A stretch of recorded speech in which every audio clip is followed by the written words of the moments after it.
Commission and core, whatever, core spaces is now open, and I think this is the way we'll go. I was just talking with Art about it. What we'll do is have the developers present, and then we'll open dialogue between them, and we have members of the BAR here. Thank you for coming, and if y'all have questions or comments, please chime in. Okay, so I'll turn it over to you. Hello, everyone. My name is Joe Gatto. I work for Core Spaces. This is my partner, Andy Savoy, who also works with Core Spaces. I was going to give a quick intro to Core and then kind of hand it off to Andy to give, I think, the substantial portion of the summary to you all. We might jump up and forth, back and forth between a couple other project team members of ours during the presentation. I thought it might make a little bit of sense, though, just to give a quick overview. I'll try to keep it short just because we have been up in these chambers in front of council a few times, and to the extent anyone may have already heard some of this speech, I don't want to be too redundant. So a little bit about Core Spaces. We were founded in 2010. The founder of our company had been in student housing for roughly a decade before that, though, so long history in student housing. 2010 was the founding of Core Spaces as we know it today. Primarily over the course of the last 13 years, we have been a developer of infill developments on college campuses around the country. Over the past 5 or so years, we've really evolved to be much more than that. The whole time we were vertically integrated and would handle all of our own property management, and we still do to this day. Now, though, in addition to ground-up development, we also acquire existing deals that require substantial renovation or opportunities for expansion, like I'll speak to in a moment with Seneca, as well as projects like Clemson Lofts, if you're familiar with that apartment complex just down the road from here, which we just acquired, and really just plan to operate that as is. So kind of evolved to be one of the larger players in the space, and Art, if you wouldn't mind actually flip to the next slide, it might be helpful to share a little bit more about us with this slide up. We were very mindful not to grow too fast to be able to kind of stay true to our key first principles that we were founded on. And those are attention to detail, design, and really making sure that our projects are special. We're very proud of what we built, and one of my favorite stats I like to say is the number of cities that we've done repeat business in, which I think is the best testament to who we are as developers. Is will the city welcome us back into town a second, a third, a fourth time? And there's quite a few cities in the country where we've developed 2 or more. I think 9 at this point. And surprisingly, we're up to 5 or 6 in some cities. So we're really proud of our track record. I'd be happy to speak to any specific examples in particular. One of the photos that we won Best New Development as voted by our peers was up on the screen, which I really like. It was a coordinated effort with one of the main landowners, which was a nonprofit in Tucson, Arizona, and we kind of helped establish a park front feature as part of that building's development. And so you can see the extent of what that is. It's a pretty cool development. We're pretty proud of it, and proud to have won Best New Development. On the slide just shows a little bit of the breadth of where we are. We're nationwide. So again, mostly focused on student housing development and acquisitions, although we have grown to include a little bit of conventional housing as well in addition to that, although I would say that the majority of our business to this point has been primarily student housing. Would you go to one more slide, I think, Art? And then I'll hand it off to Andy. Sure. So the pier is something that we're really excited to share photos here tonight. For those of you that haven't had a chance to go out and visit it, really would love to have you. We would fly out from Chicago.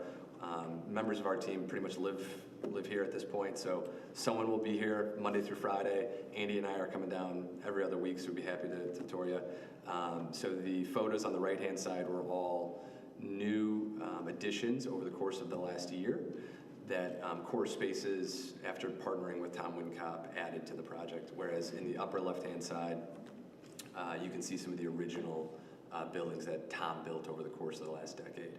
And so the architect on that project is actually here tonight, and is the architect we'd be working with, again, for the Uptown hub at Uptown Development, Northworks, which is a very renowned national architect that we're very lucky to be partnering with, and we feel that no better way to showcase what the group, the project team we've assembled is able to do in that project. I think, although he didn't do the interior design, I think that's probably the coolest thing, and those were the two bottom photos that I'm really happy with how it turned out. And with that, I'll turn over to Andy to get to the fun part. Thank you, sir. Fun project. All right.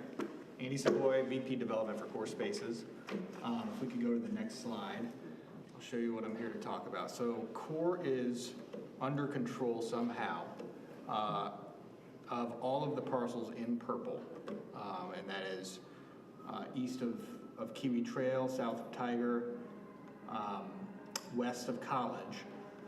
Most of them we have the option to purchase, and a few of them we just have easements over so that we could actually install underground utilities, public pathways over that land. And so I'm here to talk to you about that tonight. We've made a few informal presentations to council prior to this, one in June and one in August. I would say we got cautiously encouraging feedback from them. And the first thing I'd like to do tonight is bring you up to speed with what we showed them, which was an overall vision for these parcels as well as Abernathy Park on the other side of Kiwi Trail. And then as the second part of the presentation, I will kind of bring you up to speed on how we've developed the design since then. We have some technical drawings, some renderings that we can go through. So with that, we can move on to the next slide. So as we started to think about this assemblage,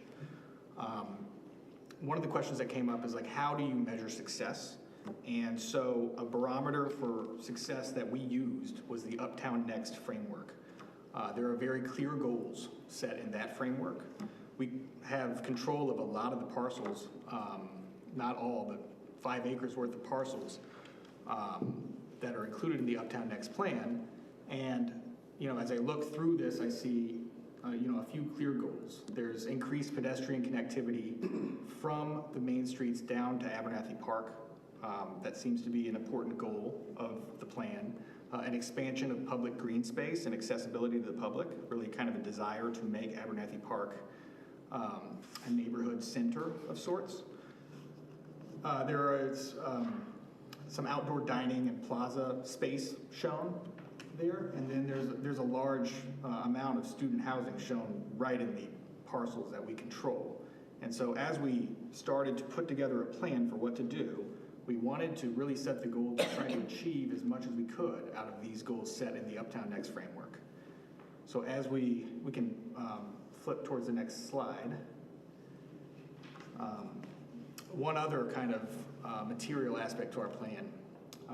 We have the green space, which is outlined in a little green dashed line, and then we have Kiwi Trail, which is shown in orange.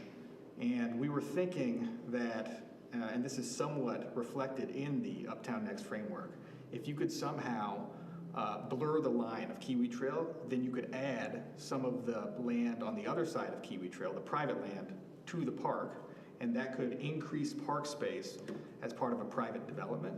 And the design became somewhat centered around that, the overall development plan, if you will. And we can move on to the next slide. We looked at precedent imagery from other Class A parks around the country, and we really tried to emulate the moves that we saw. There's a lot of topography on this site. There's opportunities for terracing, boardwalks, all kinds of kind of special spaces that one could create. And so we can go to the next slide. And so this is basically the plan that we presented to council back in August, and it shows an expansion of Abernathy Park through Kiwi Trail. Kiwi Trail being kind of repaved as part of a shared street. So there's a concept, it's a Dutch concept called a woonerf, where These streets are paved in nicer pavers, and roundabouts are used to kind of calm traffic. And so it encourages kind of slower traffic movement and also pedestrian crossing. And by using that strategy, the goal is to basically combine an acre worth of land on our side of the street with the existing land in Abernathy Park to create a pretty dramatic public center of sorts. You're also seeing where it says number 1, you're seeing what is 5 to 7 stories of residential development. That also includes some amount of retail as referenced as a goal in the Uptown framework. And then where it says number 4, that's a precast parking deck. Also 7 stories, but there would be an amenity deck on top that would overlook Lake Hartwell.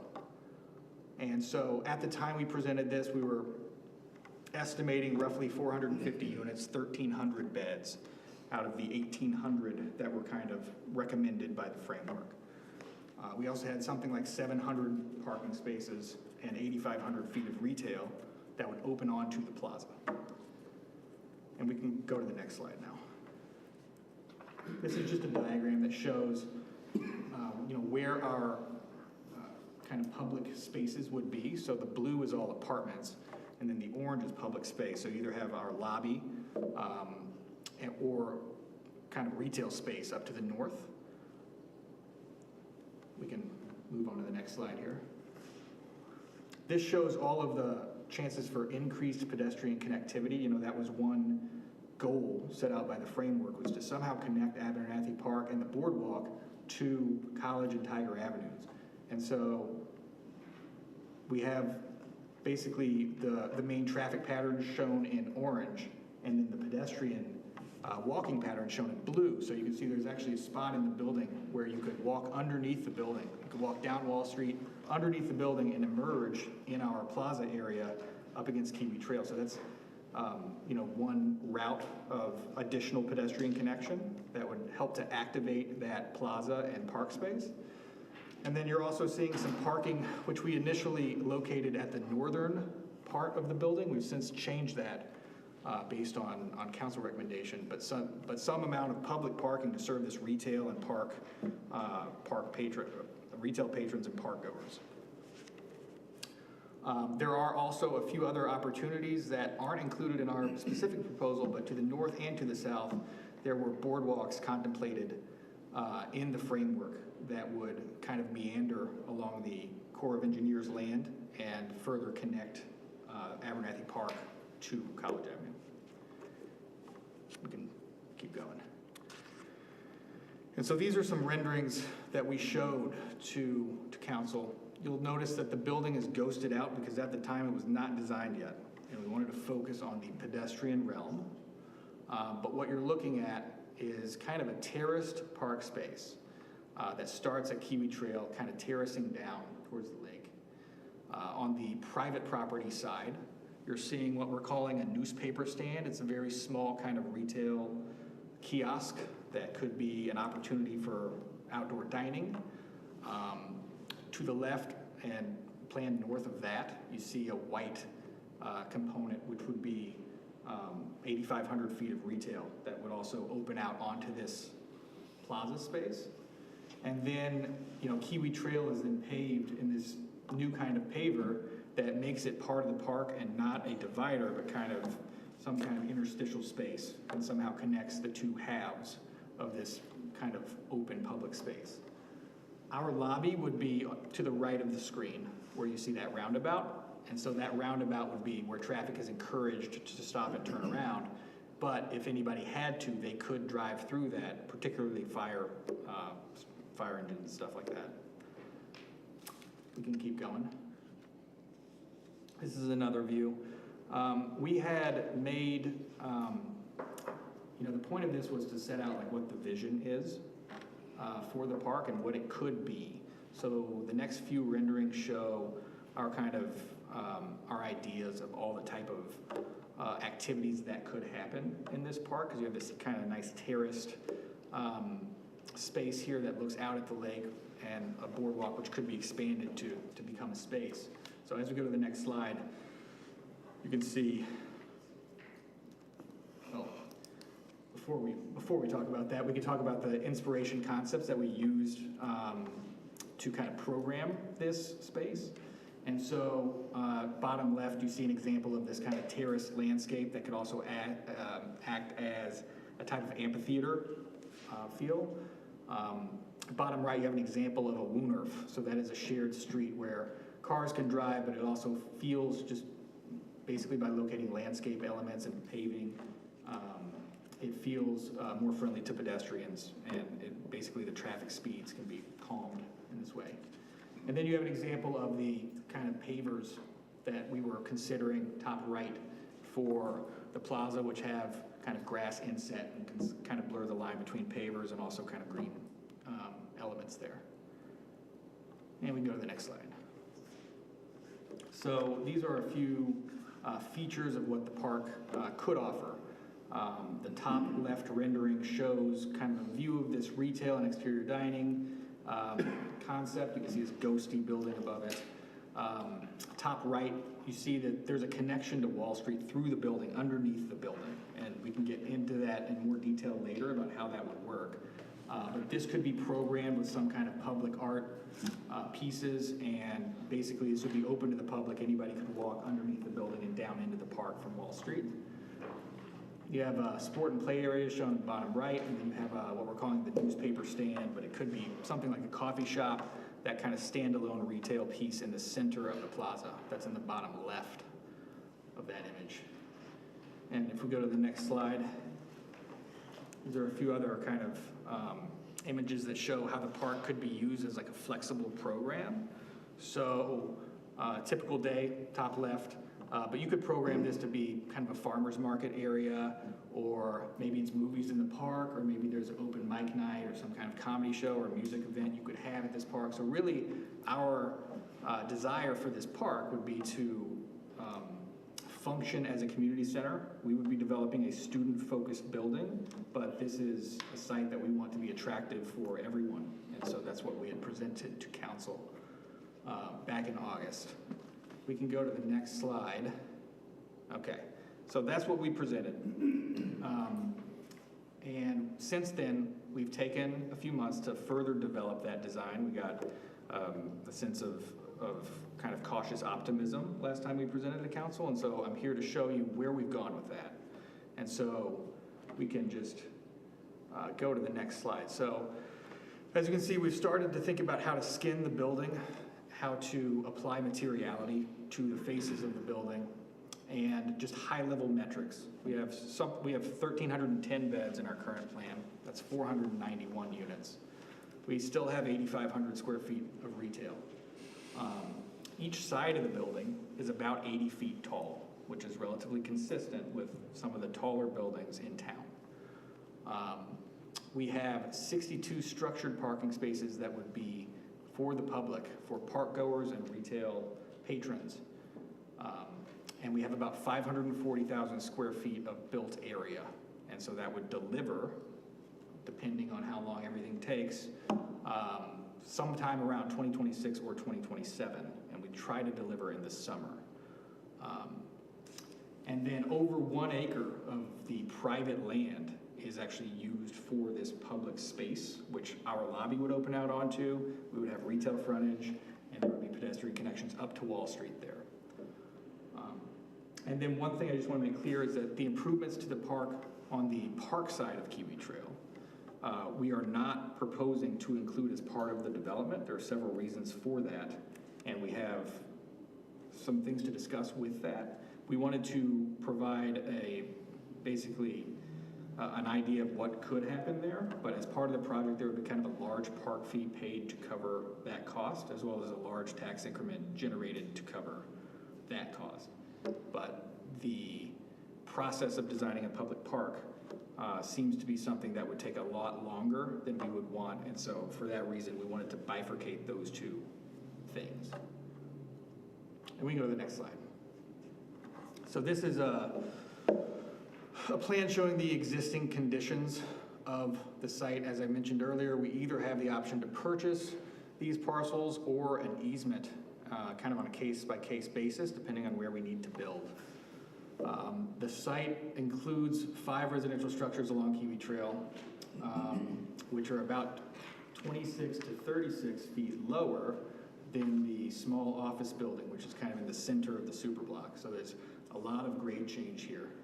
You'll also notice we have a tiny little bit of frontage along Wall Street, and then the north, south, and west portions of the site abut Corps of Engineer property. So it's a very complicated site.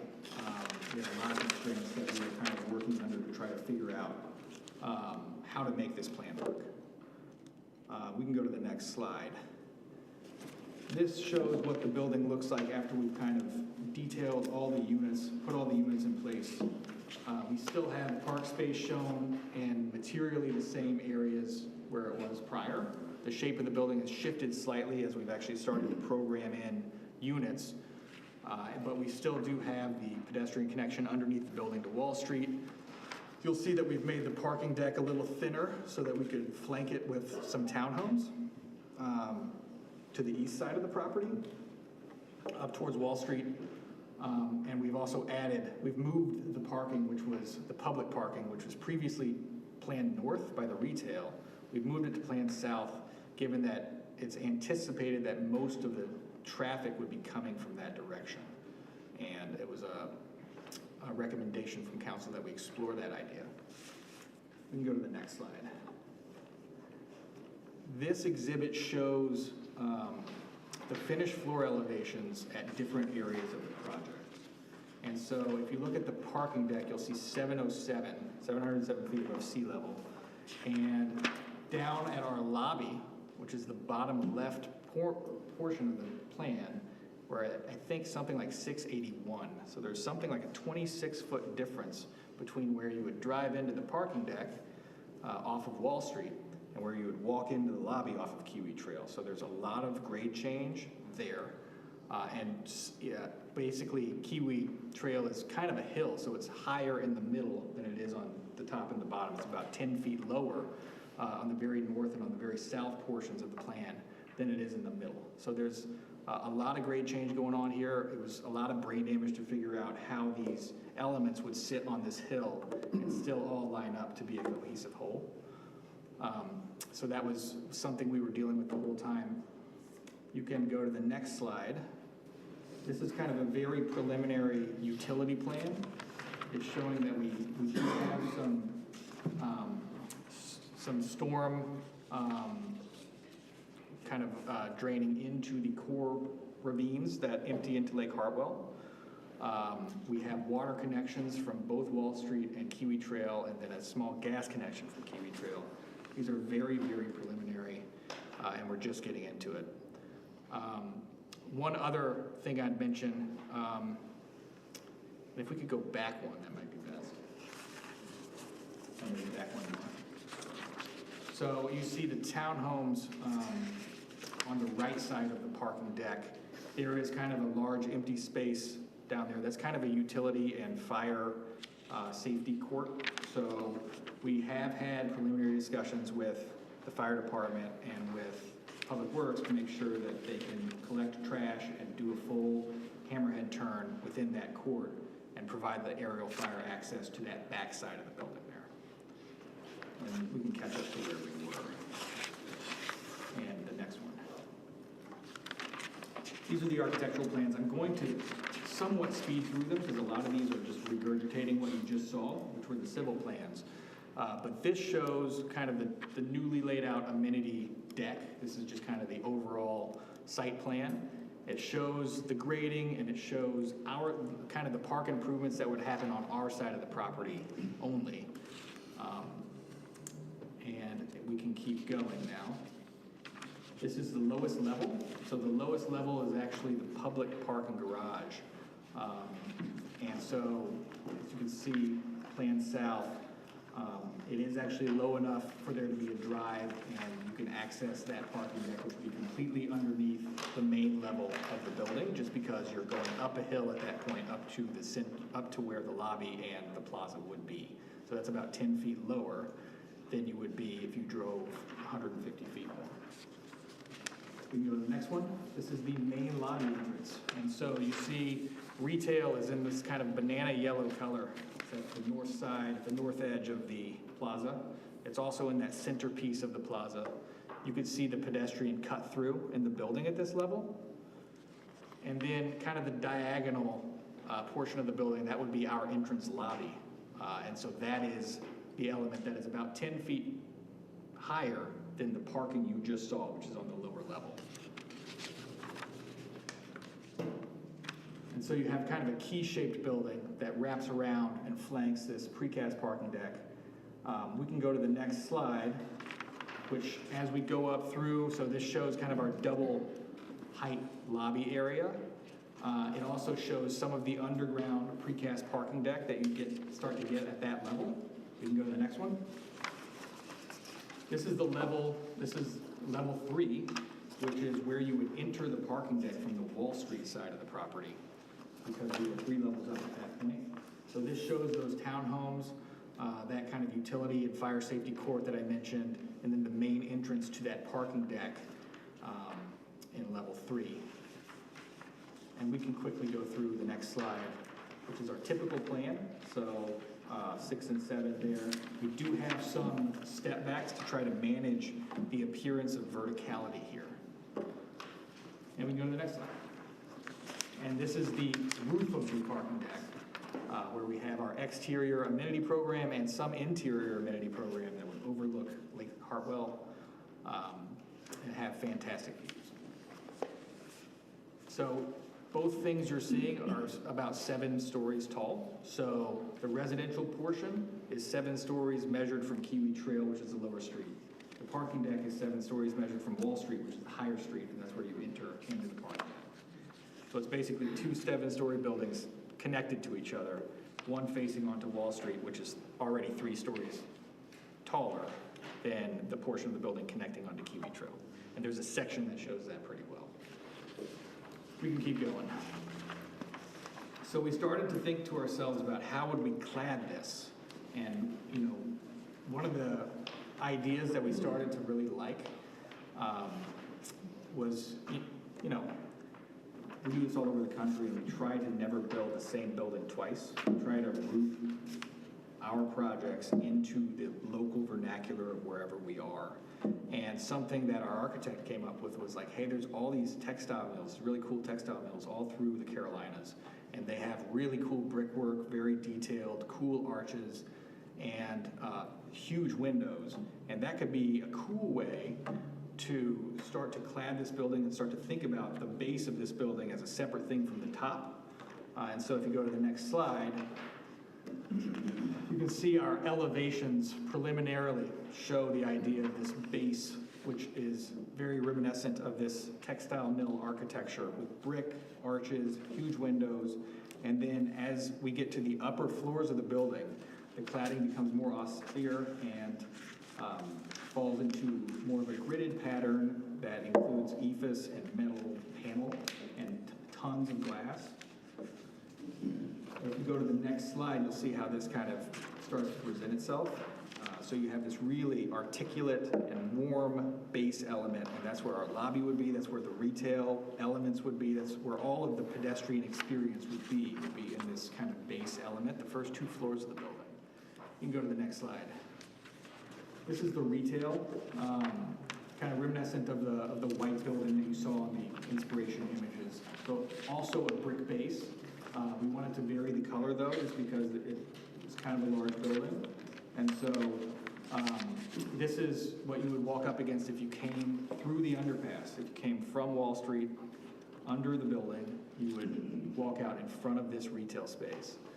And the inclusion of this retail was kind of a nod to the goals in the Uptown Next plan. And we can keep going.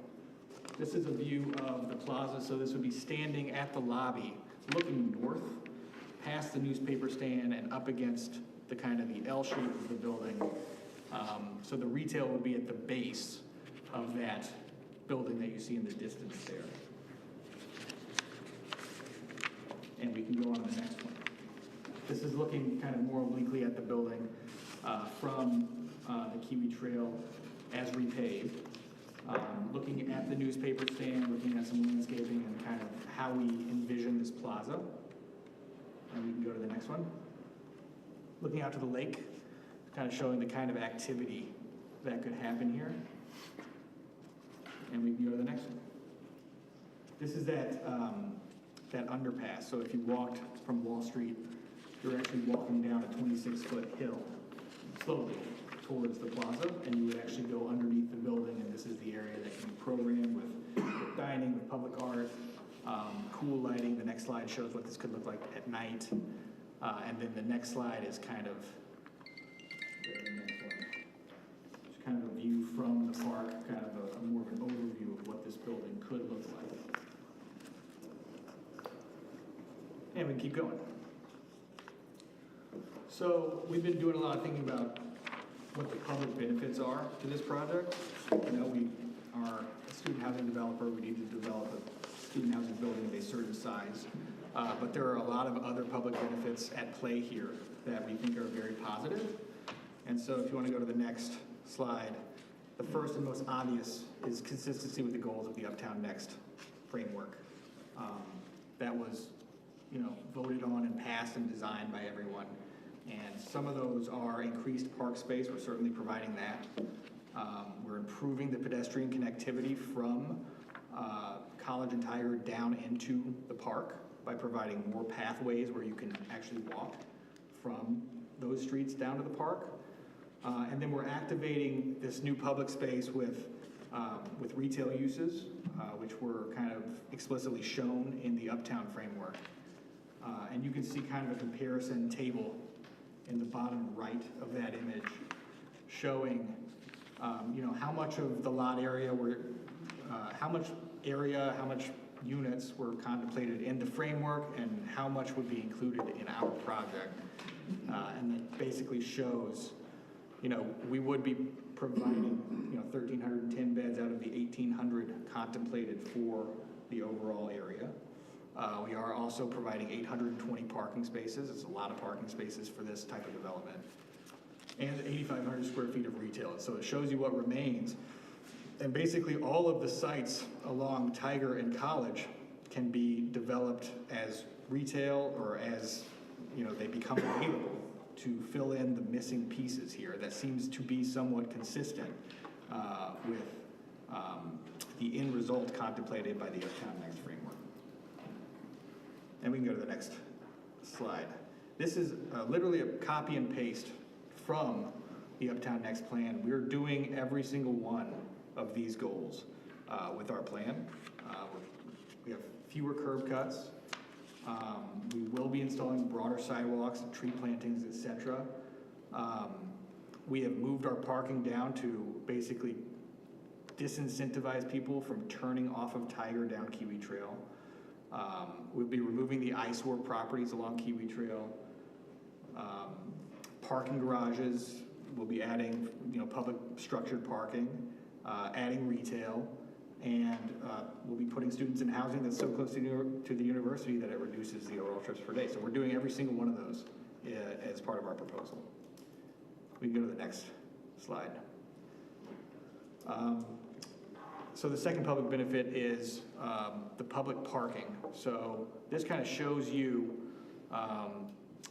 the density contemplated in the framework, and we've worked to figure out like what parking ratio that would be, and applying that parking ratio to our project results in 655 private parking spaces and 34 retail parking spaces. But we're providing 758 spaces for the residential use and 62 spaces for the retail. So we are actually exceeding the amount of parking that would be contemplated by the framework here.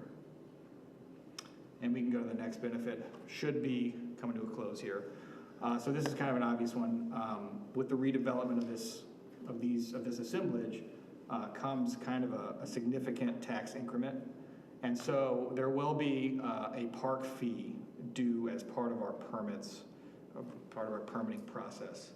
And to the extent that that's a big number, I'm not quite sure what it is, but that's a big number, but to the extent that that doesn't cover the cost of all of the public improvements, there would be an additional almost 600 grand a year in taxes going to Clemson, and that doesn't even count all of the other, school, library, et cetera, portions of that increment that would be generated by this project coming online, paying property taxes, and that could be used to fund and kind of instigate this great public space along Abernathy Park.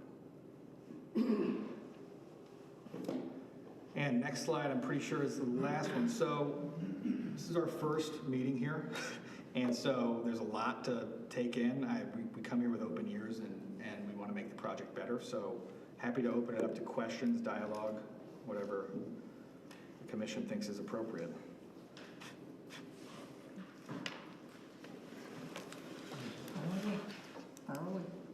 I have a general question that you may not be able to answer, but Nathan, maybe you can. This is not what I was expecting. Because I was thinking we were going to see a project that included the entire parcel that was in the Development and Strategies Clemson Next document. So this is the first time I've seen it. So it's a little surprising that it's a part of what was intended by the Development Strategies document and the plan that they did. And it's interesting that it's predominantly the part that involves student housing, which we as a community are not as favorable towards as the other elements of this project was to have. And you spoke to some of them earlier, which was very exciting, and I appreciate that, but then you clarified that that's not part of your effort. So I'm a little confused here. Did you, what was the contract that you was let with you via the city council? Because I don't know that. Do you know? Does anybody here know?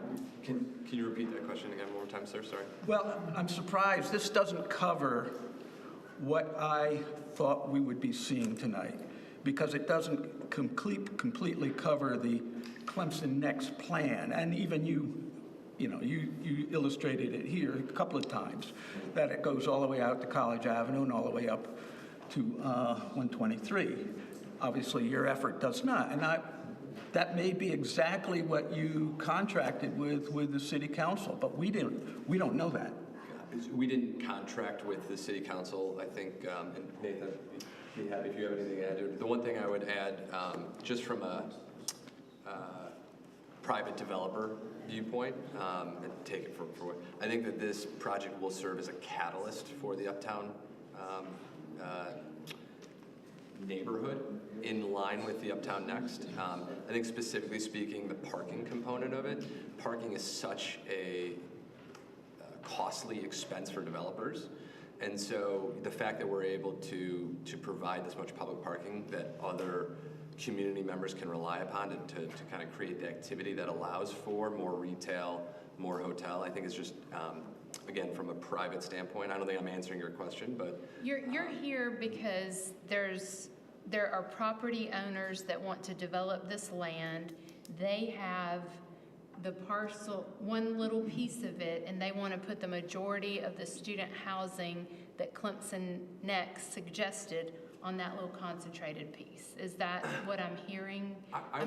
Shoot me straight. No. Like, I'm not. I appreciate the straightness. I would say it's not a tiny piece. It's a little more than a third, and it's a little more than half of the student housing allotment that was contemplated, to your point. So Well, it's 1,300 beds and it's 1,800 that was allotted, so it's way more than.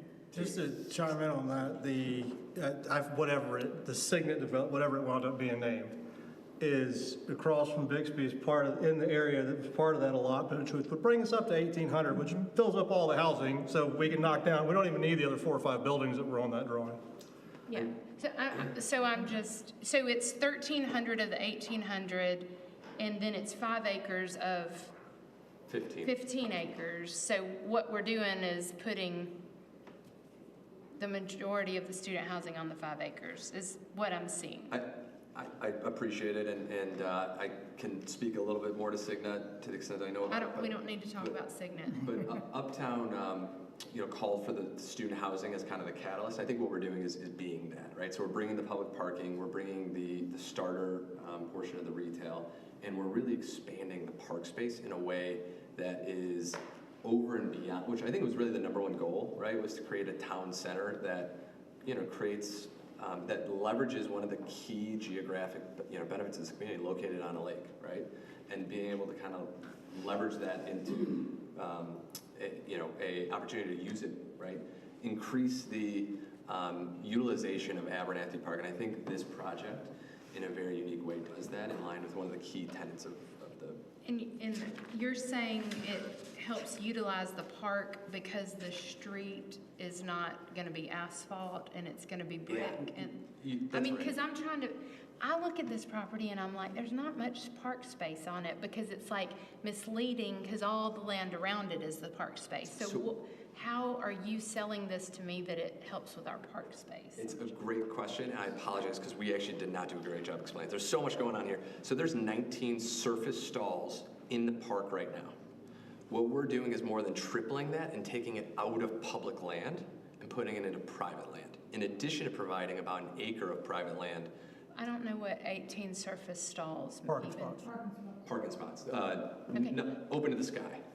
Okay. And so, in other words, those 19 stalls, if you will, Okay. is Taking up taking green up space. space. That will all go to green space, and we'll replace it in our building and triple it in our building. Therefore expanding the opportunity for more people to come as we program it. Can I ask about that parking? Because it looks like it's underground without an elevator. Am I reading this right? Because it has a stairwell, and the public parking looks like it's underground without an elevator.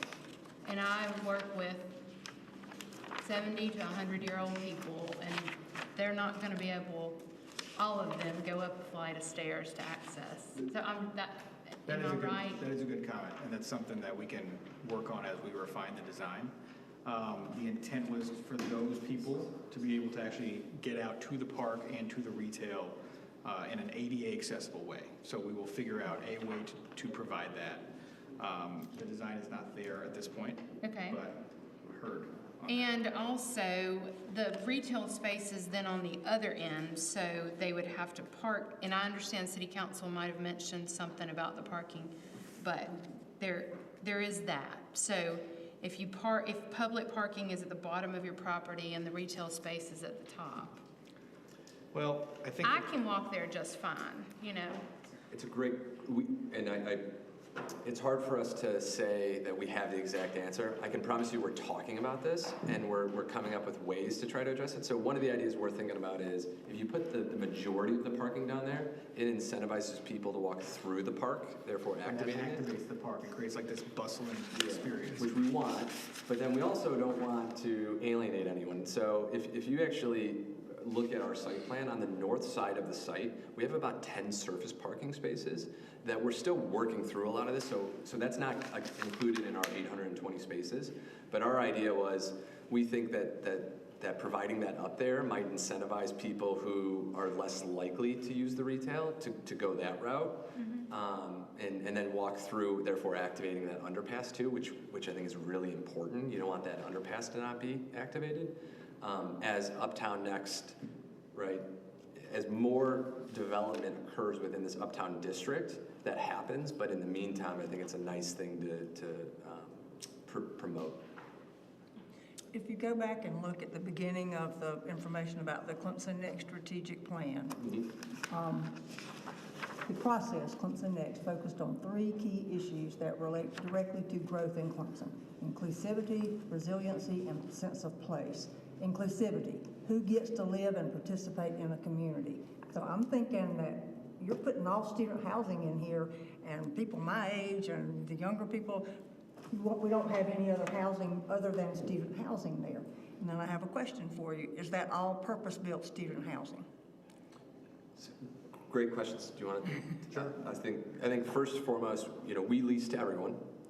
So I want that to be on record, right? So if anyone, we would lease to anyone. By room or by unit? But if it's a Thank you. So I'm purpose-built not trying student to- apartment, you're not to- gonna get a family in there Yes. with big bedrooms and little living spaces. It is purpose-built student housing Okay, rented so by can the you Med. So I'm change not- it to By the so bed. it's more By the bed. traditional? Can it be more traditional apartments? I think it's very early. We're trying to explore a lot of these different things. And one thing we found is that, I was on a call this week with a community trying to that was grappling with a lot of the things I think your community is talking about here. And I think one of the challenges is just, I don't think a lot of people, if this is predominantly leased by students, want to live necessarily next to it, right? There's a naturalness. There's a reason why the purpose-built student housing is that way, right? The students want to live next to each other. More older renters don't necessarily want to. So figuring out the right way to promote inclusivity is And subdivide it, have part of it as traditional and part of it as purpose-built. But I really don't like the idea of opening up all these apartments, the prime space on this whole project that faces the lake, student housing. I hear you. I don't know that we have a great answer for you other than we're trying our best to come up with some good answers to some of the challenges. I think from an urban planning perspective, at the very least, I think there definitely is a benefit to creating new student housing that takes students out of other neighborhoods. So for instance, single family homes that otherwise might be lived in by students or just conventional workforce, housing product, garden style, that ideally does free up for other people in the community. Additionally, I think the inclusivity that we are providing here is more so than just the housing, right? I just don't think you're gonna get a lot of residents to come down to this when it's just ringed with student housing. What are the townhomes, like what's that going like, the multi-story townhomes? So there's two different sets of them. I'll let Andy speak to each one individually. Well, yeah, okay, so there are two-story townhomes. There are some that are on the east side of the parking deck and another row there on the north side of the parking deck. What spurred that was honestly a comment from city council about inclusivity and starting to think about, is there a way to incorporate units that feel like they're separate so you don't have to go through a student housing lobby to get into your unit? And so we're starting to play with that idea. And so if you go to the plan, or if you go to the architectural plan, it was probably 15 slides up.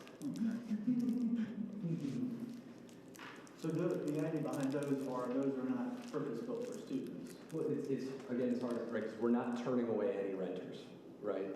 And so one of the ideas though for those is it's set up if a renter wanted to live in it, and you don't have to walk through the lobby down where two. there are a lot more students walking through naturally.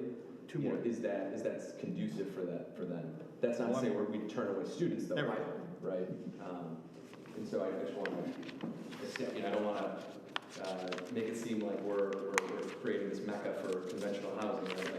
Like, students can still live there, and we're trying to come up with ways that accomplish different things while being mindful of the practical realities of users and developers in the equity and debt markets there too, right? This is housing in a townhouse format versus a, for a purpose student housing. That's right. And Whoever lives there. if you rent by the unit, it'd still be rented by students. But this space allocation within the townhome would be more traditional, or would it be bigger bedroom, small, like, It's a good question. We because you can design a townhome to meet a market. Yeah, we definitely oversize the townhomes a little bit more in terms of living room area. But I wouldn't say we've gotten into the level of detail of saying like there's a primary bedroom, with the, his and hers sink and larger walk-in closet, which, we can contemplate some of that stuff. At this moment, we haven't. It's a little early for us. I have one more question, well, probably many more questions, but, so one thing that we're running into is the students in these properties, they all have animals, and so they are walking their dog. And then they end up, what I don't want is Abernathy Park to now be a place where people just take their dogs to go to the bathroom and they don't clean up after their dog. Because then, and I know they could do that right now, we all could do it, but when you put that many people right there, the dogs have to have a place to go. And so another property ended up, allowing for that, like a little space that students could take their dogs. And I know that you're going to take your dog for a walk, but just being mindful of that, because then you have in a 4-bedroom apartment, you could potentially have 4 animals in that apartment, and then they all have to go to the bathroom. And we've just had issues with other properties where students are walking their dogs through neighbors' yards. I would say the things that have changed the most with our programming over the last 5 years are our package rooms have quintupled in size. Our study spaces for our student projects have grown a lot larger, and our dog runs have gotten a lot larger too. So we're seeing it as well. And Well, I just don't want Abernathy Park to be your dog yeah, run. and right now we don't have unless on the rooftop precast deck that we have one There program. would be a lot of space up there to program one, and we might even need 2, just given how large this building is. So I don't know if it's programmed yet, but this is an example of one where we can confidently say we will accomplish this. A dog run. Okay, good. So the rooftop is for the residents? That's correct. So a nice, beautiful top of this garage that has this all kind of beautiful view, and it's for the residents, the students, and not the residents, city residents. Yes? So we're open-minded to trying to come up with ways to make this, look, one of the things that get us out of bed is to create stuff we're very proud of. Like I hope if nothing else, you hear the passion in our voices, and I something. hope you hear the passion in our voices Yeah, too certainly about do. what we want this to be. One of my favorite things that I've done is as simple as we worked with a local tattoo artist to create a new logo for our property, and he came up with it, and it was our chief mural in the lobby, and it's awesome, right? And it's something so small, but I'm so proud of that, right? We worked with the local community, and like the kids love it, right?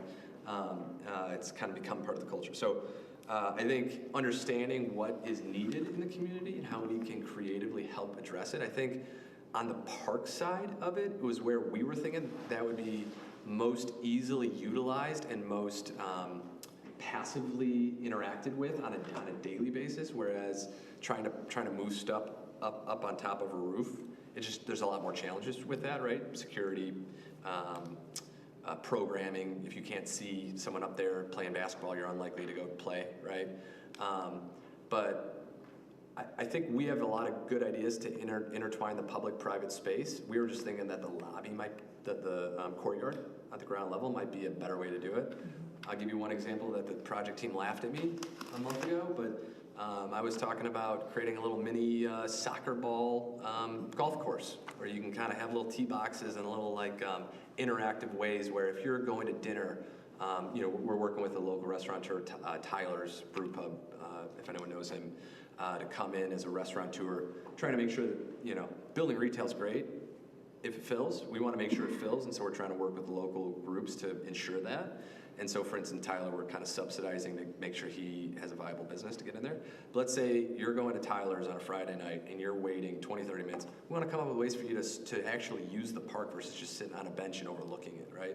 Making it interactive, really coming up with ways that draw you in there and want, I think there's a great park in Greenville that we were thinking could be some good inspiration. And again, this is only partially on our land, so it's presumptuous of us to say that we can design the park for everyone, but I think we want to be a part of it because I think that's where this gets special and fun, and we can really, I think, as a private developer, bring that to this community in a quick way and in a really cool, fun way that, our we didn't really talk about them. Site Design Group is our landscape architect.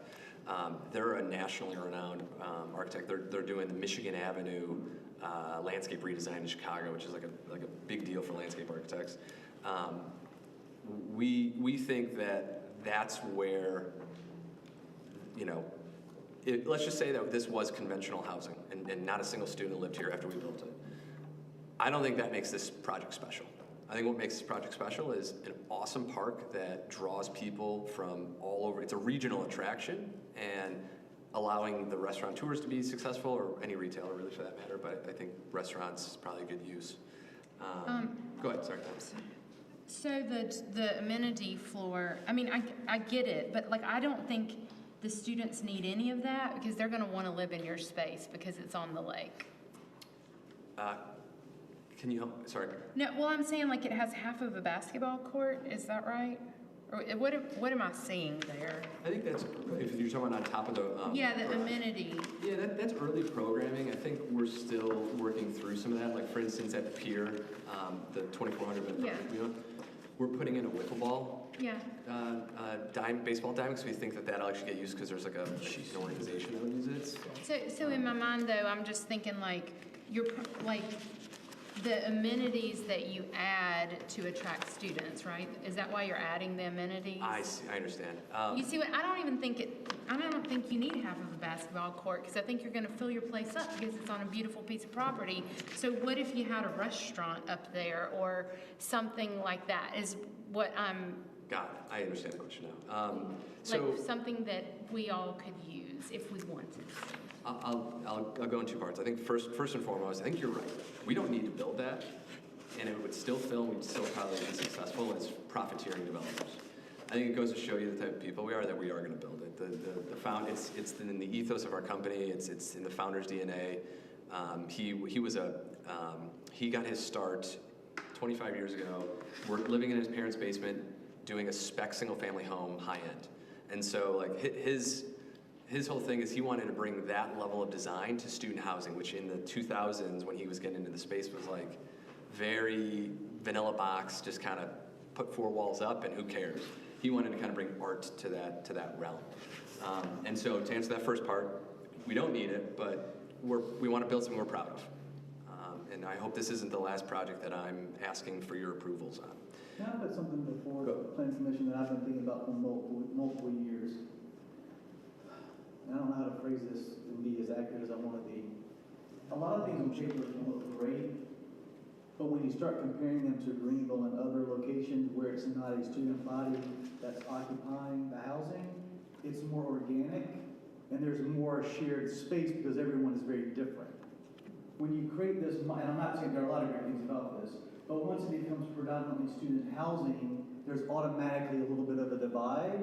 And even though there might be space for me to walk through or space for me to sit, I might not because it's around a bunch of college kids. That, nothing against them, I've been but like it's a different, like I have a 10-year-old son.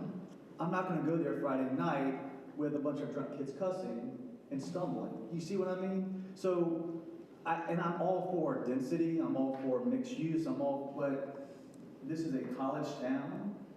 And we have to be careful that one thing that might work in an urban environment where there are multiple types of families and groups living together, where people cooperate organically, that's not necessarily what happens when you put hundreds of college kids into a space and it just happens to be surrounded by citizens who don't go to the college. And so it's, I think. So you're saying like a rooftop restaurant, like. I'm saying that's something that can be intentional that I might go to because it's designed with an intention of bringing me in a way that's comfortable and inviting. You know what I mean? Like, I love the idea of the extended green space, but if that green space becomes occupied by mostly college students, am I going to frequent it as much? And I would add to that, I like Elaine's idea of can we get other types of housing there? And I commend you on your design, and it's a hard site to deal with, and it's interesting with the park suggestion going to the lake. And I went by there this evening, and the lake is mud. It's awful.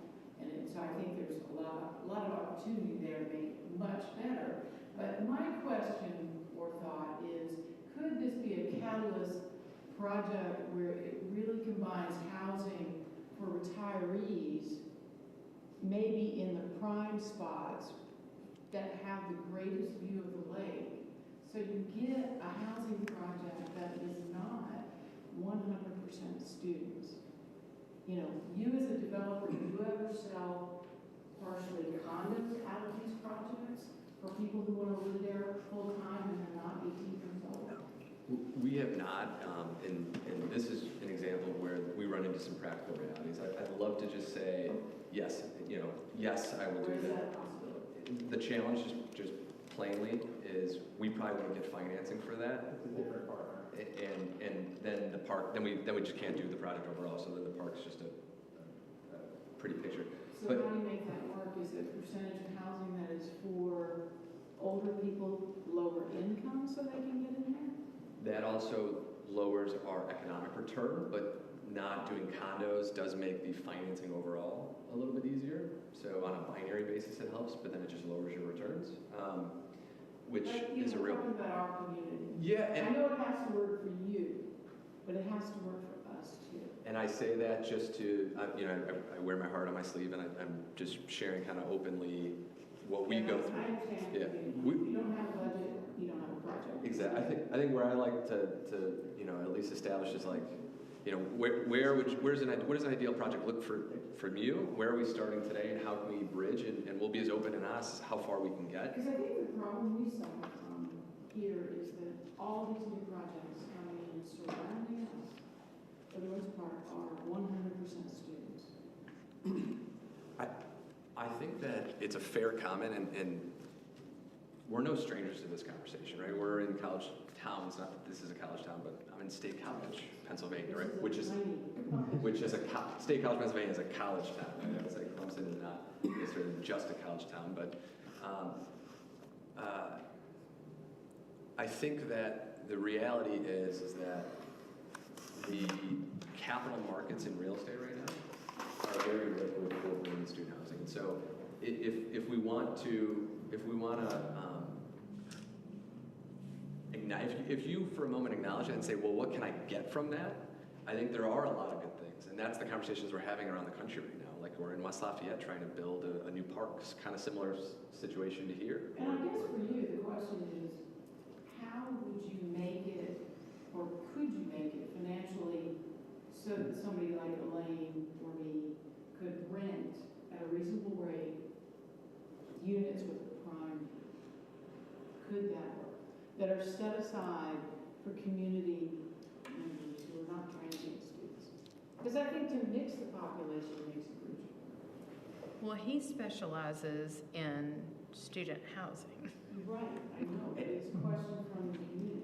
So we've tried mixing different populations before. It hasn't worked. So Madison, Wisconsin, which is a pretty cool city, and had a really growing time. There's a great job employer, Epic Systems, depending on what it was, and they were growing like crazy. We were like, all right, let's build half the building for young professionals. Let's diversify our tenant profile. Half for students. I don't know how they came up with None of the Epic people wanted to live in student housing, even though we separate the two buildings. Right. So to your point, That may be. I think your concern was, you know, even going to a retail restaurant or a park that's totally disconnected from the building. The second you walk through that lobby, it's amplified 10x, right? I do think there are ways for us to all accomplish what you're talking about outside of the residential portion of the building. Once you get in, it is much more difficult. We'll just be. And that's kind of where my thought was, is like, I think, because that's kind of where this PDE is, it's this give and take, right? What are you getting from the city? What are you giving to the city? Like, I think that intentionality really has to be in this space that actually can be occupied by everybody. And how do you design that with such intentionality that it makes it real and inviting for everybody versus just, it's there? You know, because I don't know if Dockside is as inviting as I wanted it to be when I saw it on paper. You know what I mean? So like. And we're not scared of college students. We live here with them. We love them. I mean, we interact with them all the time. So I'm not scared to go to a restaurant that is on top of a parking garage where college students live. Like, I mean, they bring a lot of life. So it's, I don't think that we're asking for something that wouldn't be utilized, but I don't know, because we don't have other options. So some of your other towns, you have another option of a rooftop restaurant. We don't. So we're trying to get something out of this. You know what I mean? We're a little bitty town, and there's not a lot of places to go here. So I think we want to come up with something that works for you all in particular, as well as us, of course, but also the college students too. And I think where we were taking it, and right now we're isolated on a rooftop restaurant, but there's probably a handful, or by the end of the night, we'll have a dozen things on our list. I think where we were thinking it would be the park expansion, the public parking as a catalyst for future growth and just general activation of the park that we just expanded, and then the architecture. I was really hoping that, you know, I think that it's kind of a forgotten thing in the world. Like a lot of our competitive developers, I don't think care about architecture. It's a line on a pro forma. I think we really care, and I think that this can be something that when you're sitting down at the restaurant or grabbing, you know, your newspaper at the newspaper stand. By the way, we call it a newspaper stand. It could be a kayak rental place. It could be, you know, some sort of like public-private partnership where like we're activating the park through it, like a kiosk, a lot of different things. But when you're sitting in that environment and you're looking out, it's great architecture. You have the vista of the lake, right? You have this world-class design park that, you know, the tax revenues from this building, vis-a-vis the students, provided, right? So that was the trade-off we were proposing. We're open-minded to try to amend that. I would say that, and look, I really hope you all leave tonight with this. We want to create something really special. If money was no object, I would, you know, want to, you know, build a Calatrava type of a building that we're all proud of, right? It is an unfortunate reality that we have to consider. And so I think we'd like to prioritize putting all of our money and resources collectively that we can extract from this towards some things we were talking, like the park and the parking and making sure the retail's sustainable. Because what, in my opinion, and this is something I feel like I've learned, is you can build the coolest space ever. So I'll give you a perfect example. We used to build all of our amenities up on the roof. No one used them. They would use them to study during finals and midterms, and never, you know, the rest of the time of the year they wouldn't get used. The second we moved them to the ground floor, they got used all the time. And the reason is you're walking through, you're running into people, you're seeing it activated, so it's top of mind. You know, it's out of sight, it's out of mind. And, you know, I think to me, like, if you don't ensure that this gets activated, it won't. And when it doesn't, then it's a spiral, right? Then no retailer's ever going to go in, right? You know those retail spots in every town where 4 restaurants go dark in them successively? That's the death trap, right? So like what we want to do is like, I'd rather put the money to subsidizing good retailers, making sure that they have ample outdoor seating, ample parking, you know, making sure that people on a Friday, Saturday night, and not just, you know, make sure it's the right program to use, right? Like, so with Tyler's, we said, like, we don't want another brew pub, right? What we'd like is a little bit more upscale food menu, a little food focused, right? Not to say that, you know, you can't sell alcohol, right? But I think that's where, and this is just one person's opinion, of course, that's where we all would get the most. When I come to town, you know, once a month, you know, that's where I want to go to dinner. That's where I'm proud to take my kids someday, right? Like, personally, that's how I feel. And we're around the country for what's worth. I do feel like we do bring some experience through that, and I think that I'll come armed with some better examples to illuminate what we're talking about here. And who manages the newspaper stand? What is that? Because do you know what I mean? At the moment, You're calling it kind of public Yeah. space or what? It's an abstract idea. So that could either be leased to a third-party tenant that would run it, or we do have a concept where we run a coffee bar in our lobbies. So one idea was that maybe Core runs it as their own coffee shop. It kind of ensures that tenancy there. Yeah, it's right. The lost leader. Like we've done this in other places like Blacksburg, Virginia, where we don't make any, we lose money on it every year. But you know, we have 1,200 students living above us in that building. And they need coffee. And we want to keep them happy, right? So it's a good investment. So, one thing that I see, and actually I see as a positive, you know, if you look at what Uptown Next is supposed to be, and it's allotted as 1,800 beds, with the one across the street and this, we've pretty much we've hit that quota. And now we have 10 acres to not have student housing. We have 10 acres to use for something else. And so the next person who comes in and says, hey, I'm trying to help with the big plan, and here's more student housing. No, we've hit that quota, let's get something different in here. We have the majority of the site still remaining for everything else. We've taken student housing, we've consolidated it on the downhill side of the entire property. Yes, they have views of the lake, but it's, you know, I mean, that's the dry part of the lake right now. I mean, that's sort of the crummy, sort of muddy section. So, you know, we're not really, to me, we're actually doing this whole core a favor.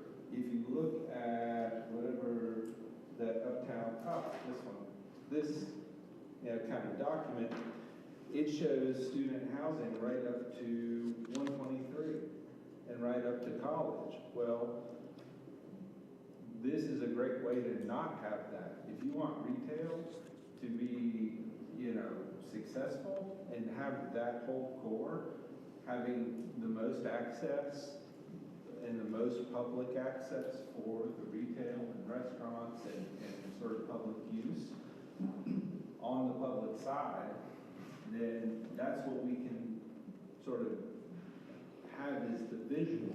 We don't have to have all this student housing slammed up against the highway to be the visual. So, to me, it actually works in our favor to get the majority of this out of the way, check that box, get them parked, and then have fun and be even more successful activating all these little transitions down to the park, things like that, by having that space on the actual road frontage side. So my question here is, what developer would step in and do that without the profitability of the housing above it? So they have all the profitability of the people. That's right. The rooftops are already there.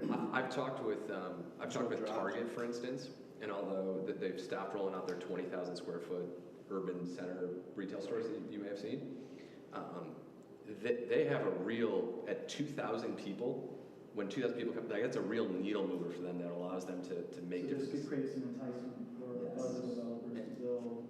And if, They're always gonna want bodies in those buildings, even if it's retail. I mean, that's just the way this town goes. Do you know? I mean, I understand the 1,800 beds, but then they're gonna want 2,000 beds, and then they're gonna want 2,200, and But then. now we have a very distinct, I mean, if this is our plan, we can say, hey, no, we've hit that number. Don't put another plan in front of us that has a bed in it. Yeah, I agree with Nathan. I mean, then you have something concrete that you can rule against instead of some, you know, just the Clemson next plan in general. I mean, as I said, you've checked that part off. And so now we met it, this isn't going here. And will a developer come in and do it? It depends. Would you have data to present the board to show them that what you're developing would create, I don't want to say, Economic incentives. that developers out there would come looking to develop this property because you've given them enough occupants around? Do you know what I mean? Let's think on that. Could we be providing parking for the public that they wouldn't have to provide? A large tax increment that could be applied in a variety of ways. And a solid group of potential customers and foot traffic. And so I think we could probably put something together. I agree. We've worked with a Chicago-based firm that helps us do economic studies. I'm wondering if we can leverage them to Because see then the city could have that be like, hey, as a retailer, look what we have here. This is like, build something here and you've got instantaneous profit, you know? So I wanted to pull up this slide just in this vein. I think it's helpful, like some of the things that we're doing in addition to the expansion of the park and public parking is, you know, if you think about number 13, the post office, that's probably one of the city's most developable pieces of land. It's flat, on College, it's a nice shaped square, it's a big size site. You know, if you think about that in relation to like the Shepherd Hotel, for instance, we're developing our project to have townhomes facing that, which otherwise is like an inward interior lot line, right? So we designed that in a way to try to like integrate for future development and make sure that those developers feel like incentivized and that their walking path through the path is a good one, as well as like on the north side, 6 and 7. 6, between 6 and 26, there's a huge grade change. We're talking about putting in stairs to connect those two. So if 6 and 7 were to ever get redeveloped, not only can you walk, down the public sidewalk along Wall Street, cut over across Potbelly through the promenade that we have, there would be, you wouldn't have, in other words, we're creating multiple access points despite the grade change, is my point. That is a 26 feet of elevation change set of steps. That is not fun. Yeah. I think the thing we talked about with our landscape architect too is, how we achieve that as a strand, and we achieve that in an accessible way, right? And it's not just going to be run on a 26-foot rise stair, right? Try to bring some art to it too, right? Some look at that. But if you think about it, the idea of clustering housing there, then you've got this envelope around it. So if you go to, I think it's the next slide, maybe it's either the slide before or the slide after. That's before. No, go one after. Exactly. Okay, so here, all of that yellow that's bordering 120 or 93, and then takes up still that space, takes up more space on College. Like, even in this diagram, none of your non-student housing has the lake view. It's all on the other side of College Avenue. Yeah. But what this does is it takes what is spread out, consolidates it into a tighter area, and I think helps your ability for a long-range plan. No one is going to be able to buy all of those parcels shown on that last lot, parcel 1 through 17. I mean, you have too many entities to really, like, I don't see that ever being a single unitable piece of land. So it's going to be parcels 1, 2, and 3, just at a time, which is going to lend to smaller, more confined, like, development. It's not even going to lend to being able to do large amounts of like, you couldn't do big buildings on those smaller sections because That's what you think. That's what they did. They got a bunch of tiny properties, and that's why we're here. And rundown offices. They did not get UPS. They did not get Starbucks, a Dunkin' Donuts, viable, active businesses. They got derelict, homeless land. And the ones with the worst commercial potential. So the number 2, the Daylit Creek and Plaza, that's another of y'all dreaming about what could be? Or It's technically Army Corps land, and so we can't construct, that would be an expansion of the public realm of this dream. the city of Clemson. That was in the next framework, that Daylit Creek and Plaza. We showed it as a potential expansion as dreamt in the framework. So we showed it as a blue dotted line in our overall plan. But that's actually the southern boundary of our property, so we don't actually own that parcel. That's core land. I do think, though, that, depending on how, there's a bunch of different ways for the city to take it, but, if a TIF were to be set up where our tax revenues were to go to paying for certain things, that doesn't necessarily have to be a day one project, but, I think it's okay for me to say, I believe that there might be some leases on some really nice developable pieces of land that are coming up in a few years, where, like, as that developer then comes in, right, not necessarily core, and another developer comes in and says, I want to develop this, is a great piece of land, it just went vacant. Can we use TIP dollars to expand this boardwalk and connect into this amazing park, network? And so I think when we say catalyst, like, that's a great example. Like, that can't happen unless this happens first. All right, I'm ready to go. I've been waiting, yeah. First of all, I'll disagree with some of the comments over here about we're going to hang our hat and say we've done with Clemson Next. The little town development is totally done. We're not going to do anything else. I just don't think that's going to happen. I don't think you're going to be able to control what happens out on College Avenue at all. I think it's just wide open, but there's nothing to say that this is it. I would like to ask a couple of questions. I'd like to ask about the core property. We know we can't construct anything out there, but how much of the core property is really part of this park? You know, it looks pretty big on your drawing, but when you look at the overall piece, it doesn't look like it's really that much. The conceptual drawings enhance it quite a bit. I don't think it's really quite as open as it really appears to be in the It's drawing. about 20% of the land. 20%. So it's about an acre, 1 out of 5 acres that we control. So that 20% is that counting what's already there plus what you're? That is only counting private property. So It's it's only not counting counting any private core property. It's only the boundaries of the parcels we have under contract. And I think where you might be taking the question, and we don't have the slide in here, on a previous iteration of this deck we did, what we wanted to do, right, it's hard to visualize this, so what we tried doing is showing what this amount of acreage at a comparable park looks like. And we found a really nice comparable on a lakefront in Madison, Wisconsin. They're, I forgot what it's called, they're famous park promenade on the Lake Mendota.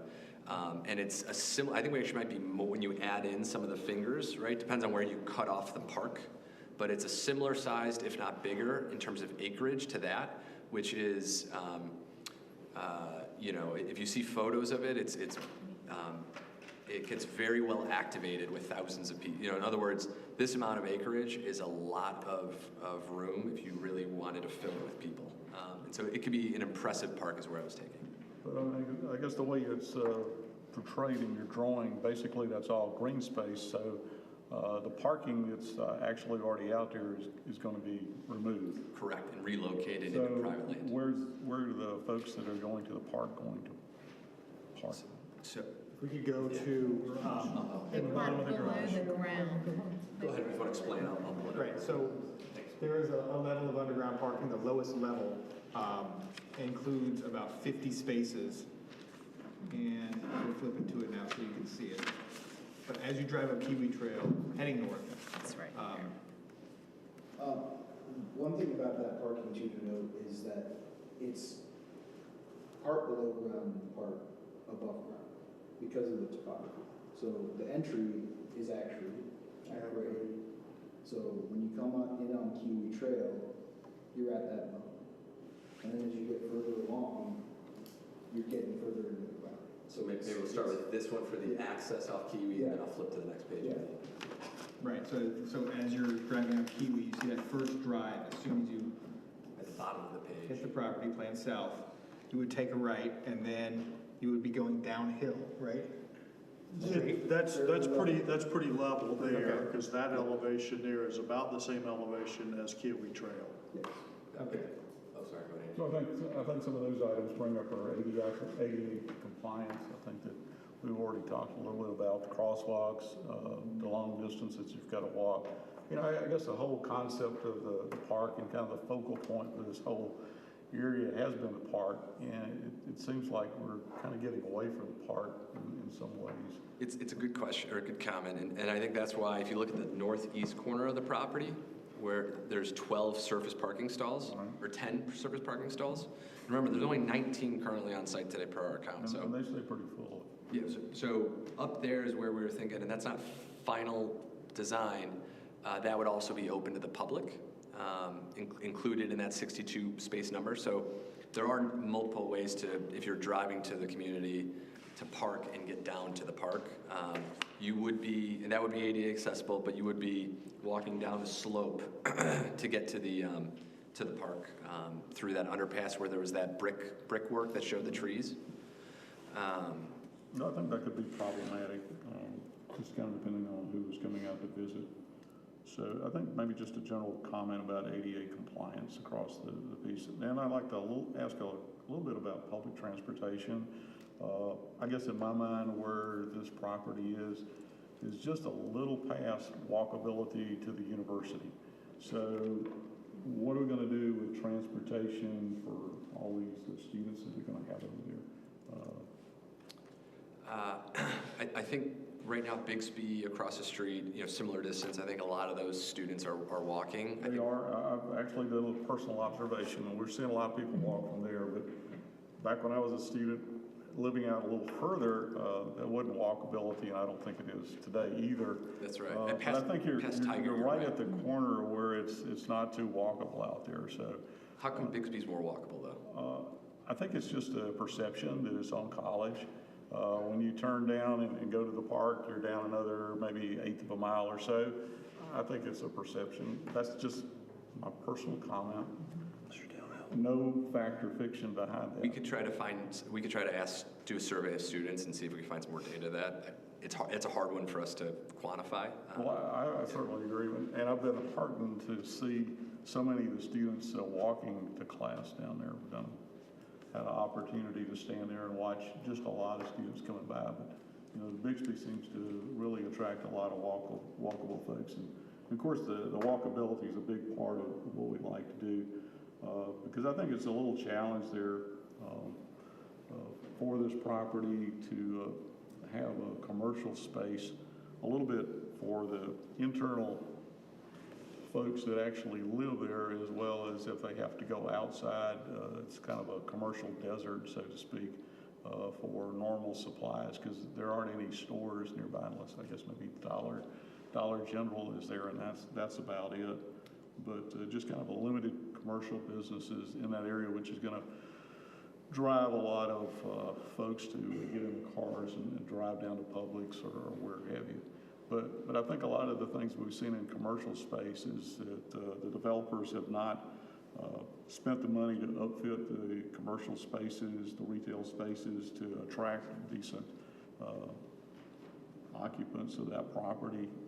One of the things that we've asked a little bit back on our PAR days is to ask the developers to upfit the commercial areas so that someone's not precluded and overwhelmed by the cost to move into an area.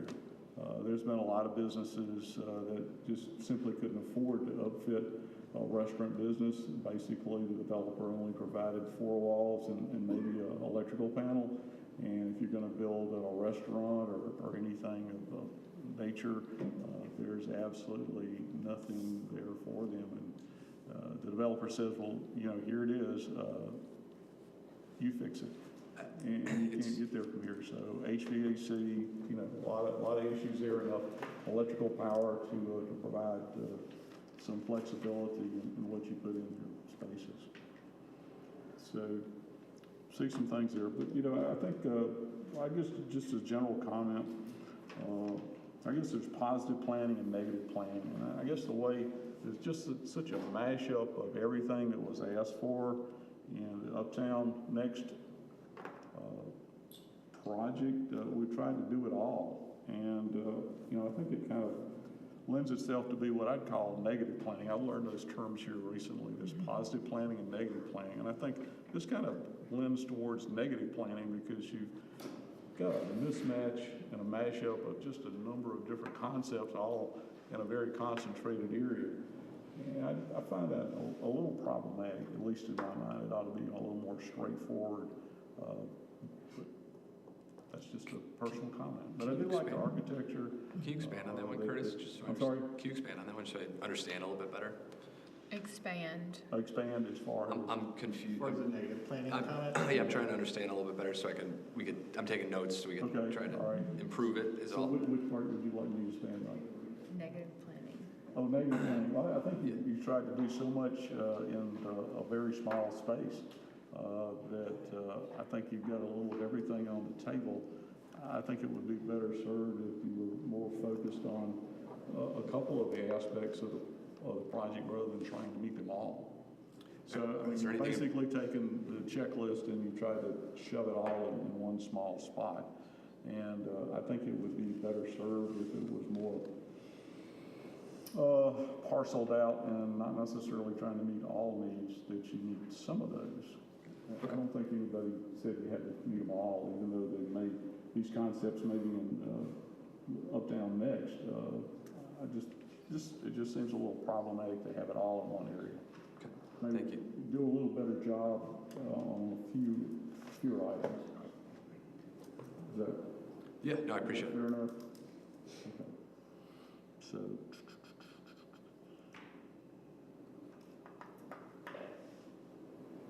I have one other question.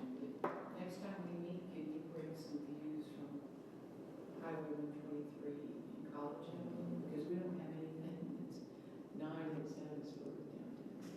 We have some dormitories that are 10, but Sure, so that's a daunting element to it, right? That height, that's scary. that's scary. And also viewing it from the trail, it's actually 114 feet building mass. If you're looking at it in, yes, perceived off of, what is the smaller street? Wall Street. Wall Street. Perceived off of Wall Street, yes, it is only, 80 feet, but perceived, the whole entirety is 114 feet off of Kiwi. On an elevation point. That is true, if you perceive orthogonally, but I don't think anybody would actually perceive it that way in perspective, because you would never be able to see the parking deck unless you were maybe out in the lake. We were actually wondering how far in the lake, if you're in a boat, when you would start seeing it. Maybe as we start exploring some of these bird's eye views, it helps us think through that though. Yeah. I guess it depends on the angle that you're approaching. Yeah. The side view may hit that though. You may get the side, as you're driving around, turning the corner on the south side, you may actually see that side, Because of the grade change from Profile. Yeah. Trying to think. There's trees and landscape, but you might be right. During the winter. Yeah. I've got one other item I'd like to ask about. Could you speak to the traffic flow on Kiwi Trail and more importantly on Wall Street entering into the property? And I know you got the Wall Street entrance coming back to the small parking lot, and then I guess we deal with the more major traffic out on Kiwi Trail. So any thoughts about that? We have not completed the traffic study yet. It is something that we will be doing as part of this whole effort. The majority of the resident-related traffic would be coming into the resident parking deck, so that's 770 spaces underneath the amenity deck would be where everyone who lives at the property would park. We don't anticipate nearly any resident vehicular traffic in Kiwi or on Kiwi Trail. We will likely have spaces for prospective residents and guests out along the curb there, but not a meaningful amount. And and I would just add too, in terms of student housing, I know every market's unique, every location within every market's unique. I think our view of this asset, this location, this parking on the north side of the site would likely be more car storage than car parking. So students may use it while they're at school to go to Publix, to your point, right? Because there's no grocery store walking distance from here. But more often than not, on nicer days of the year, they're going to be walking to campus, walking to nightlife, extracurricular activities, or I was in the Starbucks today, hanging out in the Starbucks, right? Yeah. So you're anticipating that the students will not be driving their cars particularly? It'll be more of a storage? Yeah, we've found that to be the case for a lot of walkable infill locations at major state schools. Not every school, right? So there are definitely unique, instances where culturally people just drive to campus even if they're 3 blocks away. I think two things. Number one, I think this location, the students will be it'll be a big walking demographic. They'll like to walk, and then additionally, as we've seen at the pier, bus transit is very well utilized in this market. So not every market's like that, but certain schools like University of Indiana, University of Iowa, the bus system's incredibly successful. I think this is also another example of that. This area from a student perspective. And then one of the things we're trying to focus our efforts at the moment, right, on the private side of the land. On the public side of the land, just because, we're proposing that you remove 19 parking stalls from that and move it into our deck. Doesn't mean, there can't be opportunities for, we had drawn some roundabouts and some ancillary parking spaces there. Just as a heads up to everyone that there are more, or even parallel parking opportunities along the street as the community, goes through the planning process of how they would like the park to look and feel. I'd say culturally, in this part of the world, I think our students are very much attached to their automobile. I think the walking part is a very unique cultural experience for the folks that live downtown, but predominantly everybody drives to campus. The outside commuter lots have, essentially, they sold this last year, and it was published in the Tiger newspaper, that they actually sold twice as many commuter parking passes as they had spaces. So we saw that at the pier. So kids don't drive from the pier. We have 2,300, sorry, we have 1,500 residents right now. We're about to have 2,300. We're actually going to be increasing the bus transit stop from every 30 minutes to every 15 because the demand is so much. The kids over the last 2 years have, it used to be, a couple kids on every bus. Now they're jam-packed because of, so there is a parking problem on campus. Well, and I think we're seeing the commuter lots, the outside commuter lots are being filled. The buses are filled for most of the morning, but that's all.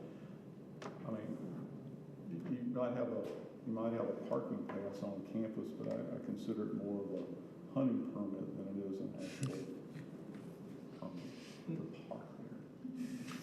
So it's a whole lot easier to take the bus. But we're seeing we live near one of the outside parking hubs, and the buses are very full.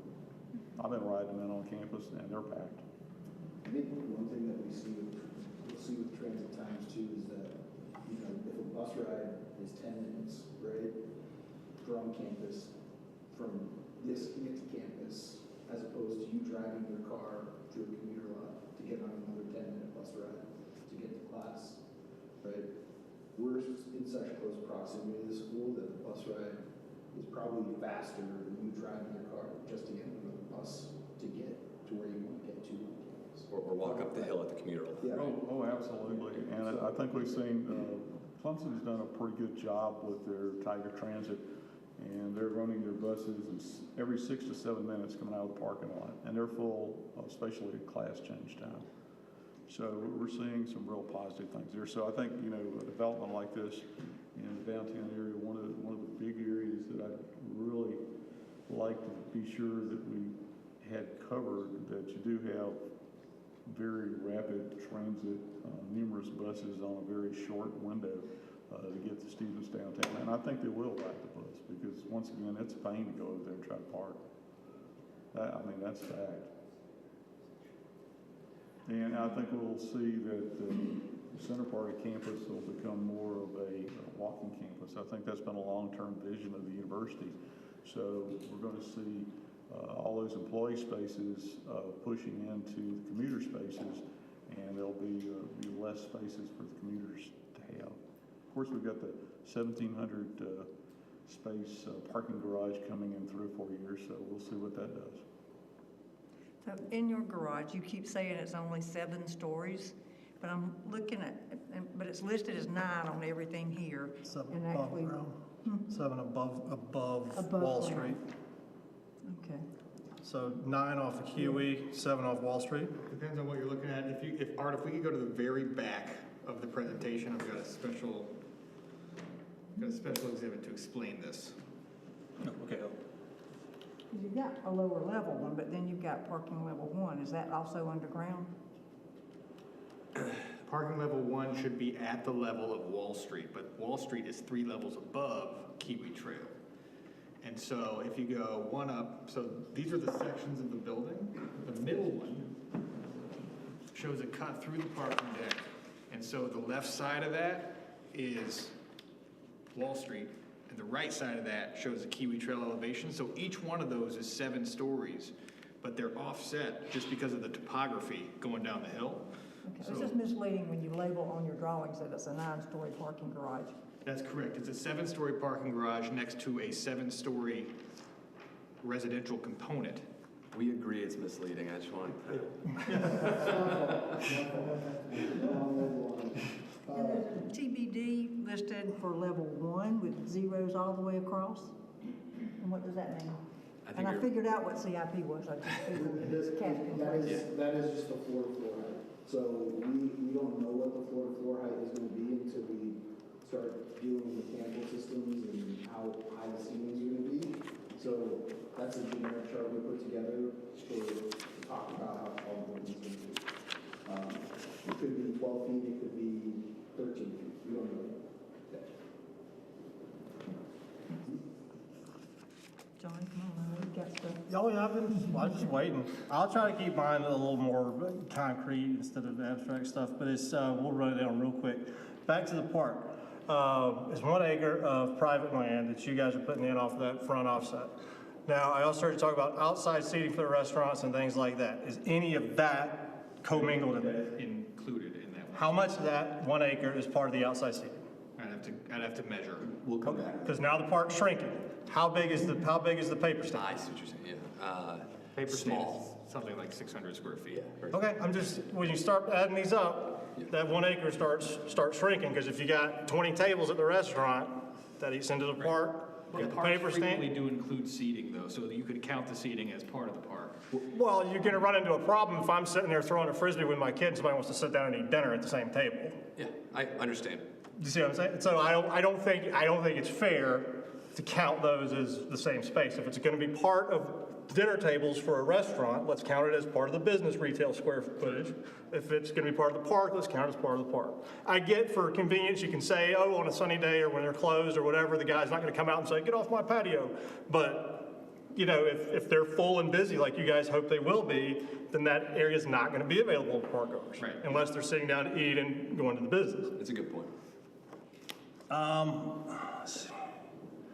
Said 600 square feet roughly for the paper stand? Approximately, that building has not been fully, we want to make sure it's programmable and usable. Right. And so, But I'm not gonna hold you to this like you guys are 3 square feet off or something like that, but like, I didn't know if you're looking at a 2,000 square foot building with some indoor seating or coffee shop style, or like, because if you're gonna do kayak rentals, you gotta have a place to store kayaks too, like you mentioned, like. Exactly. Like that's gonna eat up a lot of space. So Exactly. this building is a small retail outpost. Imagine it like the size of a Starbucks, right? A small Starbucks, right? So, but John, I think what you're saying is exactly why you're hearing hesitation in my voice. I don't want to say the wrong thing and then we. Right. These are just, like I said, like everybody's done a great job here of asking questions about abstracts and what do you think is gonna affect the market of the student housing, this and all that stuff. But this is just like concrete stuff I wanna make sure I get straight. So when I'm processing, oh, here's the actual benefit we're getting, this is usable space, this isn't, like when I'm going over this stuff later, like I wanna make sure I've got, you know, pretty close to numbers.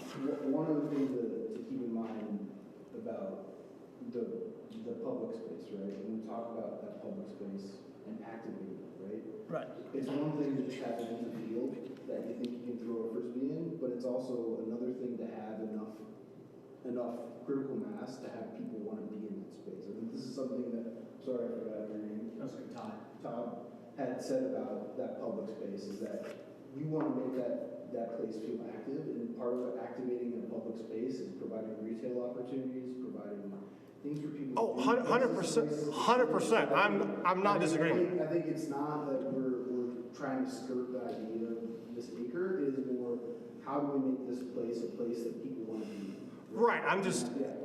I understand what you're saying, and I'm not saying you're trying to skirt anything or whatever. Like I said, I'm just trying to do math on this, and if you're saying it's an acre, then I'm doing calculations of what can fit in there if you can do this kind of court, or if it's just open, or if you do the soccer ball course, like how big can it be? But if I've got a slightly gated off or open area where there's a bunch of tables for the restaurants, and if it's all restaurants or like, then that area is already programmed for, yes, that's part of activating the overall park, but that shrinks then the rest of the park. I think what I'd like to come back with is not just square footages, but maybe some dimensions. So like, you know, as the community feedback comes in and I would have asked for that, but I figured we're way too early. If you're like, oh, in front of the brew pub, you're gonna have a 20 by 20 area with 4 tables with umbrellas and 2 without umbrellas. Like, I figured we're way too early for that. So that's why I was like, oh, if you can just tell me if it's gonna be combined space or not, like. we would be able to bring that. It's not gonna be perfect, and we'll work through it with you. We'll bring that next time. Right. Okay. The acre did include the kiosk, though. So that's basically though, that's the footprint of the kiosk and from the front of the buildings to the street. That is correct. Okay.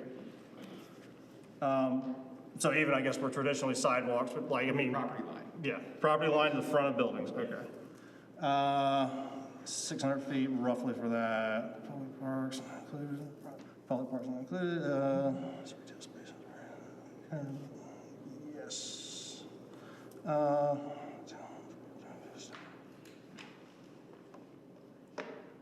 All right, and we touched on it briefly, but the townhome things,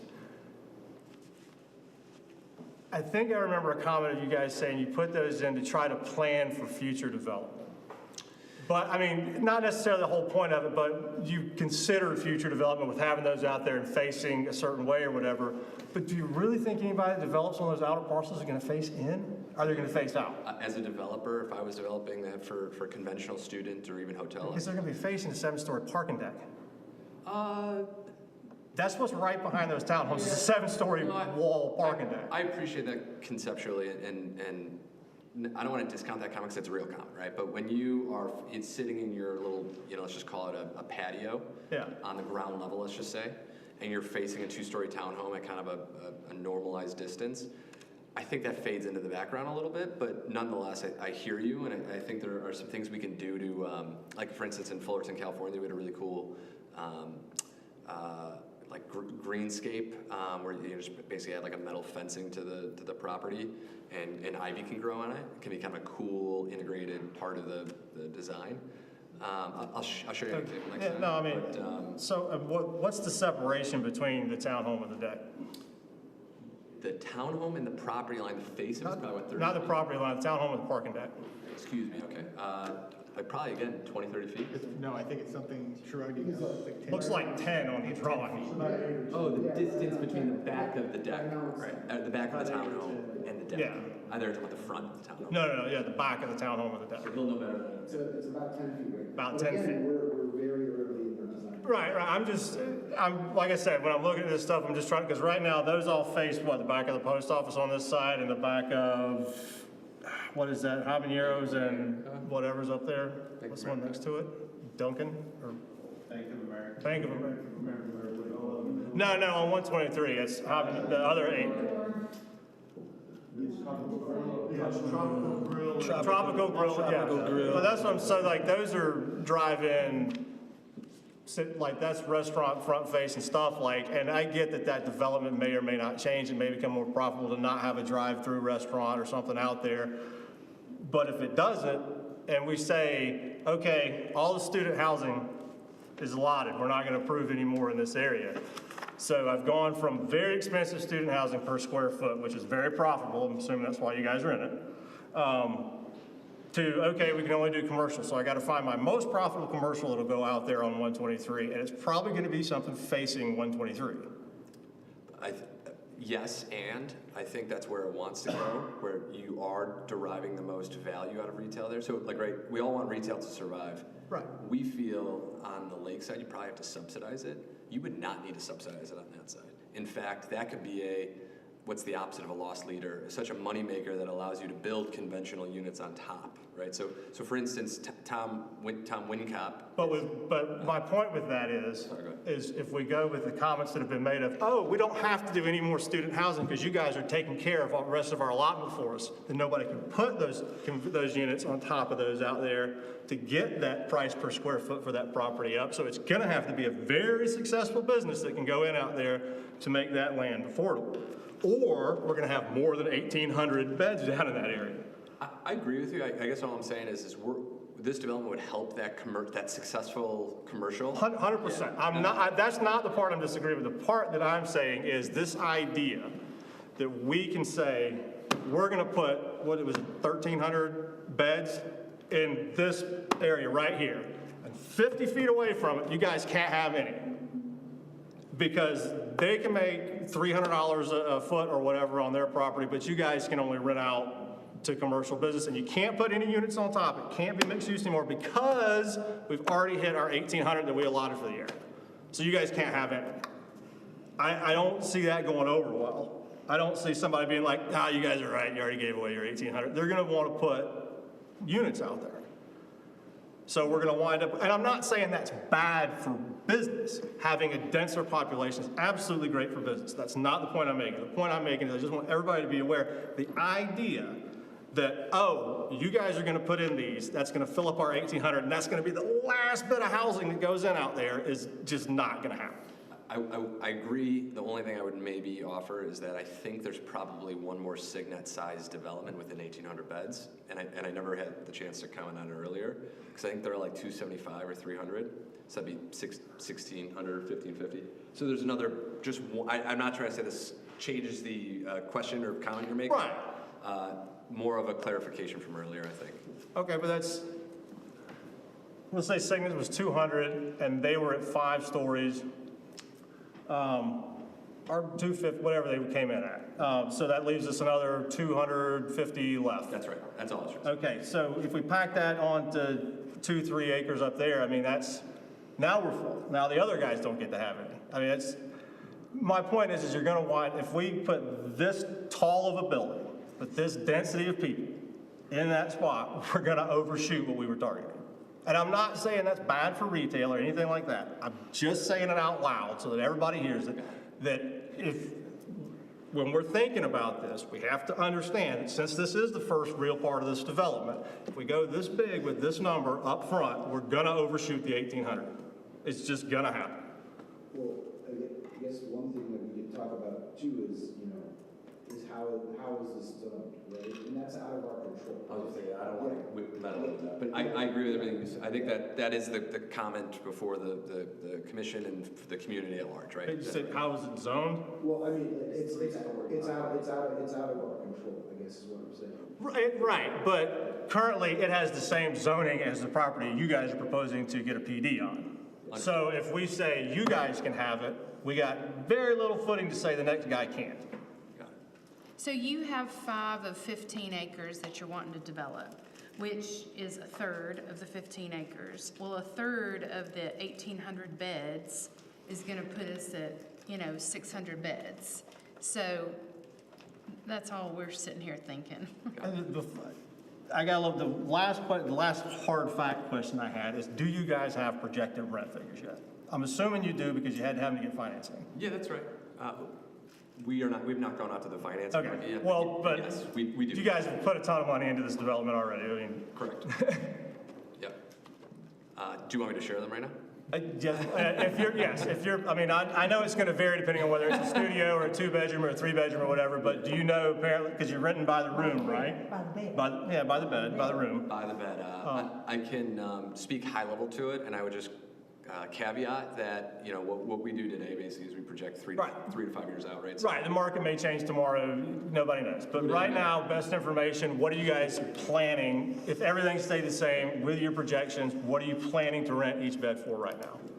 So it's gonna be a range from 1,000 to the low 2,000s if you're living in your own 1-bedroom. Okay, and that's for what size, for the solo unit, what size unit is that? And for the combined units, about how big are those units? Sure, so for the solo unit, we do, and Andy, you know this site plan better than anyone, I would say that generally speaking, we have a pretty diverse unit mix. So for instance, what I mean by that is we'll have studios, 1-bedrooms, and even convertible units, which is just convertible unit. So our most expensive single unit type would just be a 1-bedroom unit. That's 550 square feet. Yes.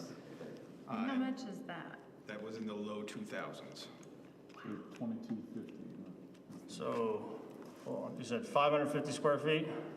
Yeah. And this is 3 years from now. Yeah. 1250 maybe? Yeah. Excuse me?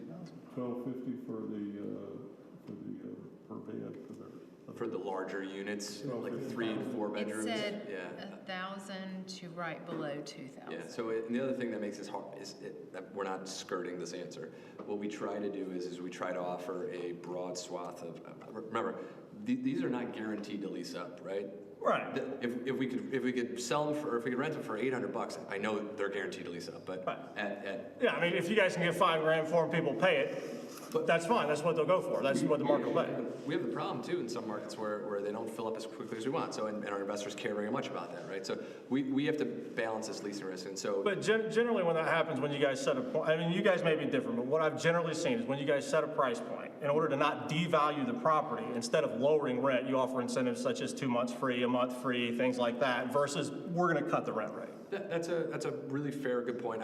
But I would say on the onset, what we do try to do is we try to design units that are naturally, that we set originally lower, right? Because we don't want to rent them for as high as possible because kids might not rent them. Right. And so what I would say though is we have a wide range of offerings. And so what we'll do is for a certain subset of the units, let's just say we'll take a stack of units in the building. We'll do herringbone floors. We'll do built-in refrigerator that looks like it's in panelized wood. In the bedrooms, we'll do like a hotel style, like built-in wood set. So you literally feel like you're in a hotel, right? So you can do some more upscale, some look. Exactly. And so the point is like if you did all of them upscale, you probably wouldn't fill up. If you did all of them low end, you probably wouldn't make any money, right? So you're trying to like find this balance that the investment community is willing to give us money to go and build. Right, and I want to say, I'm not trying to be harsh or critical or saying, oh, that's outrageous. I'm just trying to get a feel for what you guys are looking for out of this, what it's going to cost, what the realities of this project are, what you're going to make, what the city's going to get out of it to kind of balance that where it's not you guys are getting 110% and the city's getting 3%. Yeah, and without getting too much into the details here, when I say $1,000, that means in 2027. Right. And so if you think about that in today's dollars, that's probably more realistically like $850, $875 at the low end of the range. Right. And I think it would be, because I think it would be fair to mention that these are pretty expensive to operate. Our operating costs per bed are quite a bit, so that's not. Oh, and I'm not arguing that one bit. I really am not. No, Rental? I'm more shocked that students can afford that. Well, Oh, sorry. They come fully furnished. They come with internet included as well, right? So internet, if you're living in a 1-bedroom. I'm assuming all utilities are included. Otherwise, you can. Not all utilities. Some of them. Which ones are you gonna have separate meters for? Well, electric. It's usually illegal Okay. It's usually illegal to resell electric, so typically they have to have their own account with the electric company. I don't know about the laws in South Carolina, but in a lot of different states, it is illegal to do that. But, that's really the only one, though, right? I was gonna say, water, TV, internet, all that stuff's gonna be. That's right. I was gonna say natural gas. I just don't know off the top of my head, but I don't remember. We only have gas in the amenity spaces typically. Electrical stoves now. Sorry. So yeah, electrical. Okay, so that's an all-in cost per month. So that's and you're doing a mix. Did I see any 4s or is it 3s is the max? There would be a mix, yeah, including 4s. Up to 4s? That's Okay. right. All right.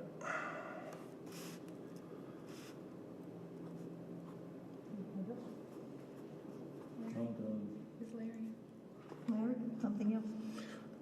I'm still back to my question. I still don't understand where the 5.61 acres came from. Was that something that you decided because that your best options for purchasing that was available? I'm not disagreeing with anything you presented. I like what you presented in many respects, but I was anticipating we were getting a plan for the entire parcel of the Clemson Next. So it would now, be if that wasn't what was agreed upon with the city council, I'm good, but I don't know that, and City council didn't hire There's nothing y'all that's for been anything. agreed. Yeah. They put out a request for proposals. Right. So anybody could bid on. We independently went out and got purchase agreements, got these parcels under contract. Some parcels aren't for sale. You can't buy something that's not for sale. Right, well, that's all you had to tell me. Right. You know, this is based upon what's available. Right. You know, Yeah. okay, that's different from, I wish the city council would have told us that, you know, because that would have changed my perspective on looking at this.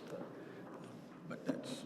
Because if you look at the Uptown Next projection that we did, that you guys are referencing about the student housing and where it's located and all those things, if you'll notice in there's also some traffic realignment, like deleted Kiwi Trail completely, things like that as part of the overall project. And some of that was a benefit of then allowing that density of housing in there near the lake was, if we delete Kiwi Trail, that gives us this much stuff, and it's unimpeded today, so there's no traffic. You can mix the road however you want to.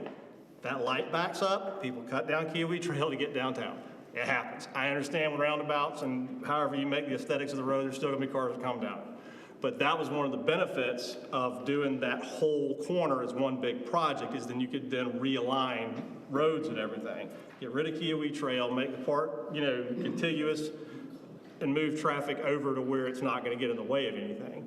So that's, I understand you guys following the comments or outlines of what was in that plan, but it wasn't like pick. It's kind of like, we'll allow this in order to get this. But the way it's worked out for property purchases and things, you guys have wound up with some of the more beneficial aspects of the plan without some of the more larger benefits that were going to be for the city. I think that's right. The only thing I would like to add to it is Uptown Next did not call for an expansion of public parking on private land. And so that was a new concept we brought to the table, I think, as a benefit outside of the plan. It did kind of call for an expansion of public land to private land, although the framework, like guidance, if you will, like there wasn't as much an explicit. Right, it was very loose, but it did call for having lots of green space in the development. Now, you guys have lumped it together as an accessory to the park, which is fine. I like that versus having a 10 by 10 plaza here and a 20 by 20 plaza there. They're just green spaces that are there to be there. They're not going to get used. Having it the way you guys have it is going to make it usable. But that's my concern with this is it's such a large project on such a small piece of land. Like it's Small road. What's that? On a small road. On a small road with very limited access, and No lights. yeah, there's no lights. And the city can't do anything about them because they're state roads, so the state's got okay lights going in anywhere. Like this is the thing, and it's not that I like a lot of the design you guys have. I think it's very attractive. I don't know that the size and the height is necessarily something I would agree with. That parking deck being on the back. I know you guys are thinking about it from the lake, but I'm thinking about it coming down 123, and that's what I'm going to see coming from Greenville, coming from Easley to come visit the lake and the park, the nice park that we're going to have. I'm going to see the back of that parking deck. That's what's going to be sticking up there. I think there's some trade-offs, right? I'm not going to say you're wrong, right? Clearly you're right. If you're driving down a certain way, you're going to see the back of some sort of building, right? For instance, this deck. Maybe you see the back of some of our building too. What I would say is right now, if you're coming to this, it's 6 dilapidated houses that are falling apart, and there's no real. Right, I don't agree with that either. So there's a trade-off. Right, I understand, but it's a whole. We could fix the 6 dilapidated houses a lot fairly easy versus building a 7-story apartment building and a 7-story. Like, yes, it remedies it, but it's like, I'm trying to think of a good analogy here, but there's not a good one. There's easier ways to temporarily remove problem A without necessarily going with solution B. So it's not like, if we don't do this, then them houses are going to be there forever. Because, I mean, a couple of weeks, this bulldozer, this thing can be gone. I appreciate that, and I would say, recent history would potentially disagree with you, right? For a decade, those houses have been there like that, right? Right. And I like to think about everything in probabilities. Mm-hmm. What you're saying, right? Yes, I agree with you. I think there's maybe a lower probability of it. What we're offering is a very high probability of real action in the near term, and that's what I think. Right. I'm not disagreeing with that. Like without getting too much into too much, that could be taken care of. It's not being taken care of. We'll leave it at that. But also coming in over the 123 bridge from Seneca, I'm pretty sure you're going to see the top of the deck peeking out from behind your nice apartment buildings too. Yep. I mean, so that's what, like the flagship of this project is the parking deck. So I would say at the architectural level, with the PD, city's giving, developers giving, right? What are you gonna do to that parking deck to make it aesthetically pleasing? I think what I would love, this was a perfect informational session. We have a lot to take back and try to come back. Instead of giving I have two options in my head right now. I'm sure there's a couple more from these two. Yeah. Let's come back with some thoughts. And we're kind of getting it. Architecturally, with buildings this tall, these are residential buildings. Buildings this tall can look really flimsy based on materiality. It looks very substantial in the renderings, but you could say a lot of the buildings once you see built, there's a flimsy quality to them. And also business park versus residential. Some of this is looking a little, like I like the warmth of the brick. I like the contrast between the brick and the gray elements, but from a distance it can kind of look like a business park when it's not. And I don't want those structures to look flimsy on the top. We got nice substantial banding at the bottom everywhere in the city, but then when you get up to that third, fourth, fifth floor, it's like paper in the wind. And windows that like flap, because it just looks so flimsy. I was hoping for this kind of feedback in particular tonight, so I appreciate that. And anyone else has additional commentary on this, I think it's like this is the stuff where, we took a stab at this. There's a million directions we can go from here, and I think some of my favorite buildings that we've built were because of great meetings, right? Where we, one of my favorite buildings by far, Lexington, Kentucky hub, upper historic district right next to us. We worked hand in hand with them to design the building. By far, my favorite building. I appreciate that, and I would say I felt. Because overall, aesthetically, it's pleasing at this scale, this scale versus occupied scale. I felt the same way for that one perspective where there's that like weird twisty art structure. That's what I'm looking at. By the way, if I hadn't noticed, we would not be using that art structure anymore. I think we're focusing on a lot of things. We pressed the team to come up with a really good plan. I'm proud of what we came up with in a shorter timeline. So I think what we were hoping for was to get to this meeting so we could go and spend more time on it, right? And come up with something better. That's helpful feedback. I agree. Can I throw one more thing at you? Yeah. Just looking at this and thinking about the bridge comment, I'm thinking about traffic coming in from there. They're not going to go to the light and come down and turn it into Compass Public Parking. So they're going to come down Kiwi Trail and come right through everything. If you guys can think about or look at a way to either have some public parking on that side so that cars don't have to come through, or a way for the cars to get around behind, whether it's an alley in front of those townhomes around to the other deck and maybe some spots in the deck. Like split the parking, yeah. Yeah, whether it's split or you add, however it works out, like long-term residents, if you rent a one-bedroom, you're down here, you get a numbered spot in what's the public area and we'll take that spot. But some way so that there's not one entrance to public parking, which is through what's supposed to be a shared space, because that's going to guarantee anybody visiting from the Seneca area that's coming in there is going to have to drive through the park. Right. You're referring to taking a right down Kiwi Trail? Yeah, if you're coming down 123 and you make a right to get to the public parking, you've got to go through everything to get to it. So if you could, at that first row of townhouses, either and I know that's moving everything, I'm just throwing ideas around, I'm not saying they're feasible. Sure. But if there was an alley around there to get to the main deck, or some kind of parking up on that end that was public park. I know there's the few spots, but I think. By the way, we're thinking a lot about this too. I just want everyone to know this is an area that's look, if you're on 123, this is. Because they could also, if you could make spots in the deck, they could come in on Wall Street. That's what we're thinking, yeah. And okay, now they don't have to come down Kiwi and go through everything. Right. With those surface stalls, anyways, we were thinking that, right?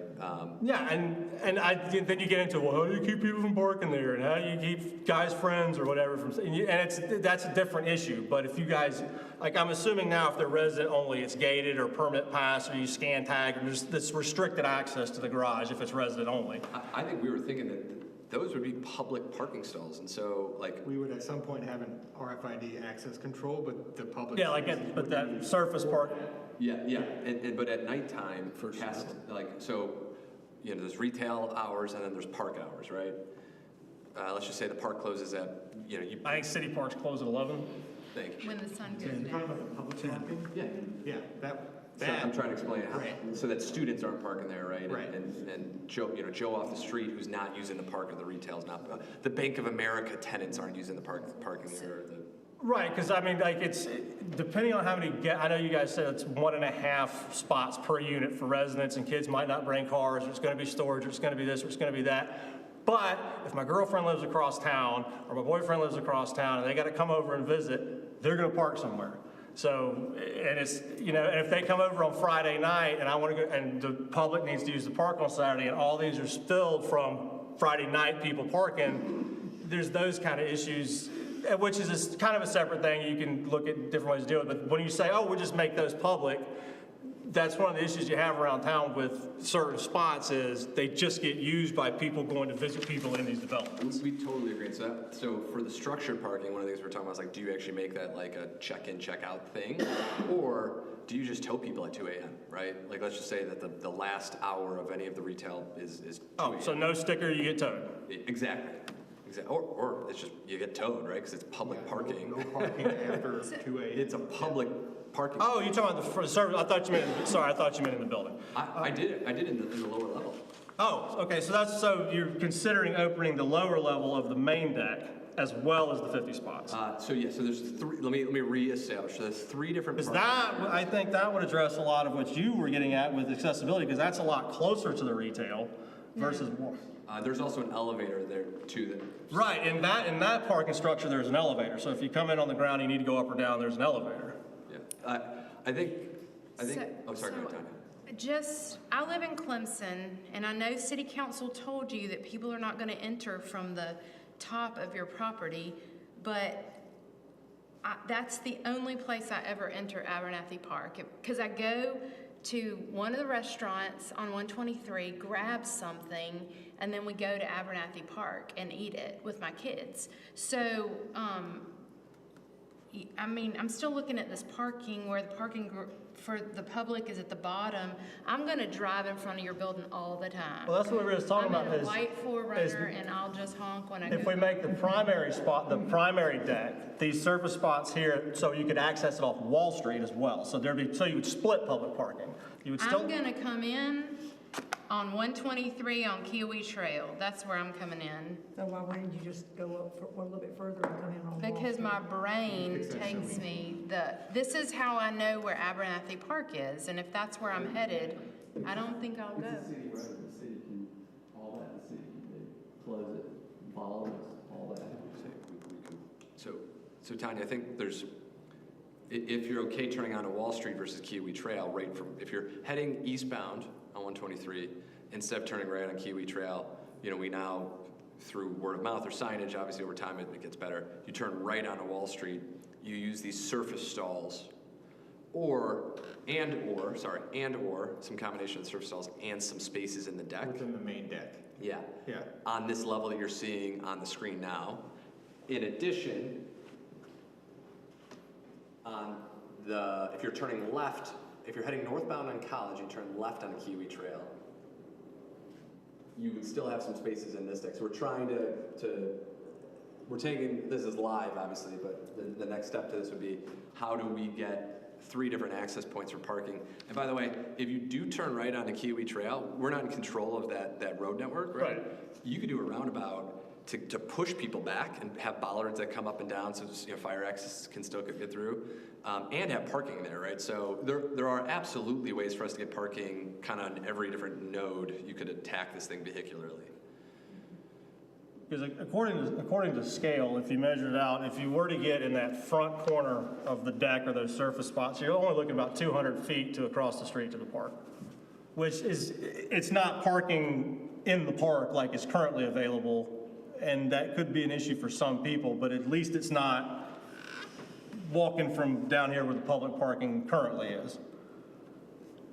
I mean, I would like to see more available closer, and whether it's restricted access or we do some more ADA or you know, spots right there on the road or whatever to make sure that people can get to, because that is the drawback. You're right, you're doubling the parking or whatever, but right now you can pull up and park in the park. Yep. So people get out of their car and they're in the park versus having to then park and then get to the park. The fishermen using the park right now are probably inconvenienced by this, even if a lot more people are benefited by it, for sure. Because they're walking an extra 100 feet or whatever node they're coming. Well, I mean, some people just can't. I mean, and I know you can't plan and build for 100% from a private perspective. It's not financially feasible. I understand that, but that doesn't mean that you can't consider the 100% while you're planning for the 90%. Well said. And I think that the solution to that, unfortunately, it probably has to come from the public side in concert with us. And so. Right, and I'm not saying that it doesn't, but that's what I'm saying is if you guys, like, I don't know if there's way, like you said, like coming in off Wall Street, or if there's a way you guys could work and said, hey, if you guys do this, then we could put some spots here. If we move this or do that, like, come back with some kind of thing where it's like, if you guys would do this one or two things, then we could add this over here, and that would add a public benefit to your project. I think another way to put this is we're building 50 spots either way, right? Right. And I think Amy and I were nodding in agreement as we were kind of, I think we'll come back with something thoughtful on this topic. the parking spots in the park might go away or might not, based on what the city you guys decide on the park, right? Not us, but Yeah. Right, but if we follow the rendering and to have the nice tied-in combined space and everything, it's going to go away. Our vision is the parking is reduced and it's displaced We to. actually moved it down. We kept it in there, remember? Can you remind us again, if this were not a PD and they had to follow code, how high would this be? 3 stories. 3 stories. So you've got to remember the square footage the city is giving over, right? Oh, yeah. But we can't lose track of that. Doubling, So over If doubling. we talk about what we get and we give, we're giving a lot. Yeah, And not We getting as much. can't feel guilty for asking, yeah. right? Preach, Todd, preach. Yeah, that's, I mean, because at three, if you guys were limited to 3 stories, you wouldn't even be considering this I project. mean, you want businesses to be, we want. Hey, I'm not knocking you for that. I'm just saying, like, in all reality, a 3-story building on that property is not feasible for you guys. True. Yeah, we would not be here. Would a 5-story be? No, I mean, I think, you know, a lot of things go away, right? The parking goes away, the park goes away. Our park's not going away. Our side. The private addition to the park is going away. But look, I think there's a lot of good things that we can change, and I think to your point, right? Give on our side, right? Listen to the ask, give as much as we can, and hopefully meet in the middle on a lot of these things. So. Can you do something about the apartments that are on the ground floor beside the plaza that are all facing out? They're all facing the lake? On the That's ground what all that is. You've got one little rectangle of retail over here on the corner, right? Yeah, I mean, And it is everything else across that, front of that is apartments on ground level?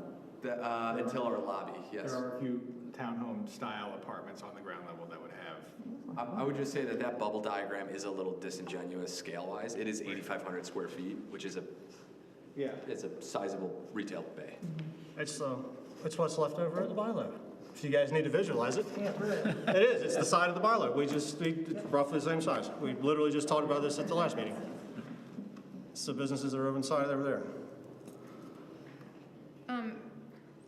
Not to beat a dead horse, you had parking over there by retail, and city council asked you to move the parking. Is that what you said at the beginning? That's correct. They said nobody was going to turn left there.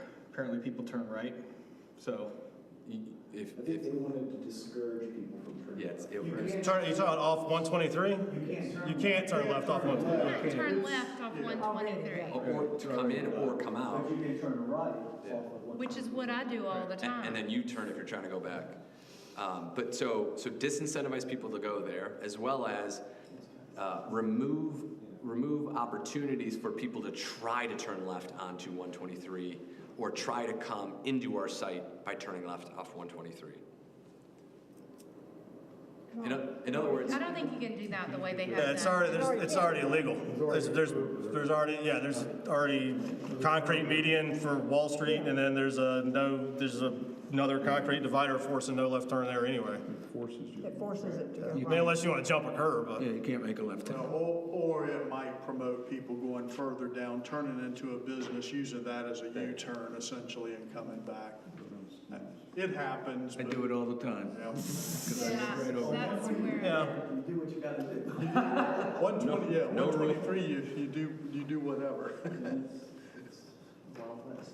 Yeah, because that's, I mean, the left, going to Seneca, the left lane to downtown already backs up tremendously. Yep. So anybody coming in that way to get to this parking is, that's gonna stack that further and further. And I don't mean like on game day, I mean like just whenever.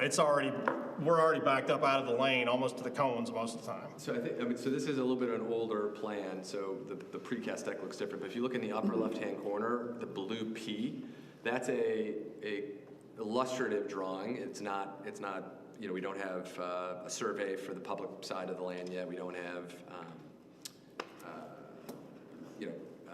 geotech, like, we would have a lot of due diligence to confirm this is even feasible, but, you could have a roundabout that you park, and so if you come in here, you can either park there, or you could circulate back out. And so one opportunity on the table as a community, as we approach this broader development, that could be a good option.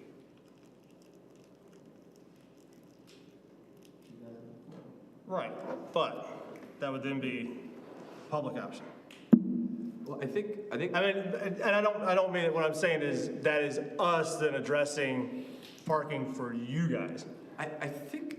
That would be parking for the park. So we would be providing Well, it's also right next to the retail. structured parking. So people could come, instead of going down and going around and all this, they could just pull in the parking roundabout and then go eat at the brew club. And rather than dismiss that, what I'd rather say is what we're trying to say is this is a partnership, right? Our tax dollars, our park donation fee, our private investment down to the private side of the land through the parking, through the activated courtyard, park expansion of the park. That's our contribution, and those things allow for the city, without going into taxpayers' pockets, to create the roundabout, right? So so I'm not saying that we're trying to burden you and saddle you as much as we are all bringing things to the table, and we think that would be a great thing to make a good stew as part of that, right?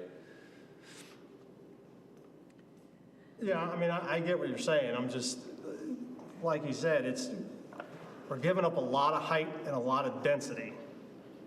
I mean, for this PD here with the seven stories of apartments, that's a lot. It's tallest building downtown. Yeah, it's in that territory of the tallest building for sure. Which one's taller? With an infrastructure that is what it is, right? Yeah, I mean, Those are what they are. It's a good point. I think that's what the use actually though is so great for, right? Like if this was 1,300 conventional renters, it would be a problem, right? Student housing as a use allows us to solve collectively the traffic and be the catalyst to get the public infrastructure improved, maybe not fixed, right? But at least get the pedestrian connectivity through this uptown district that we're all kind of. I think we have a shared vision in a lot of ways in that, whether or not it's 1,300 beds on this first go around or 1,200, whatever it is, you can make 600, you can make up a number, right? One of my biggest concerns with all the stuff we talked about is and I know you can argue about where you stand and what you see or whatever, is I do not want a 80-foot parking deck to be our star building downtown. Understood. Like that, I mean, like that's literally the tallest building downtown. And the most prominent entry point. Right, at the corner where everybody sees it, across the street from the lake, like that's a thing. It's a big thing right there. It's a big precast concrete parking deck, prime location. It's the first thing anybody that doesn't live there or is not at your project is gonna see. And I don't think that's what anybody in town had in mind when we said, let's design the heart of Clemson. Let's put a 90-foot parking deck there. I don't want to argue with you because I think that these are great points. I mean, I do want to come back with good solutions. I do think for what it's worth, like, I don't think when I first came into town, 5 years ago, whatever it was, like, my view was like Campus View Apartments it's 88 feet above ground, and this is an abomination on the community. For what it's worth, there can be taller buildings if well designed and Right, not disagreeing with that. That's what I'm saying is that's my concern, is it's an 80-foot precast parking garage. Potential for it to be a blank wall. Right, if you do an 80-foot precast parking garage, it's a big blank slab of concrete with cars hanging out of it. yeah, understood. Right. And I would also consider some kind of screening between floors, whatever's possible, because downtown, sometimes there's an issue with beer bottles or cans or whatever getting chucked over the sides, you wind up with a bunch of litter around it. So that's, if you're gonna think about the ivy or the treatments or this side or the other on the sides, let's also consider a way to contain, whether it's a Pepsi bottle or somebody cleaning out their car with a bag of empty French fries. Let's think about a way to contain that within the structure. We know that part of the business very well. I can promise you that through student housing. A lot of cameras and a lot of fines is the way to handle that. Because with the Bixby, with the VR, we spent more time on the garage than we did the building. That's fine. Right? I mean, and that's parking deck, but it connects to the park. It's like we had to spend our time on that parking deck, right? That is another, I didn't even think about it, but that is another give that the city gives on the PD process, is you guys don't have to formally go in front of the BAR as part of this process. They can give input and things like that, and we welcome it. But as a PD, even though you're in the review, you're not required to go before them. So that's a give from the city as well. And I would argue that it may be a very large give as well as the density and the apartments. And I know it's getting late, we're all tired, and we're saying the same stuff over and over sometimes, but whenever you showed the pictures of your inspiration for how you were designing the building, you were showing pictures of buildings that were like all brick, and they were lovely.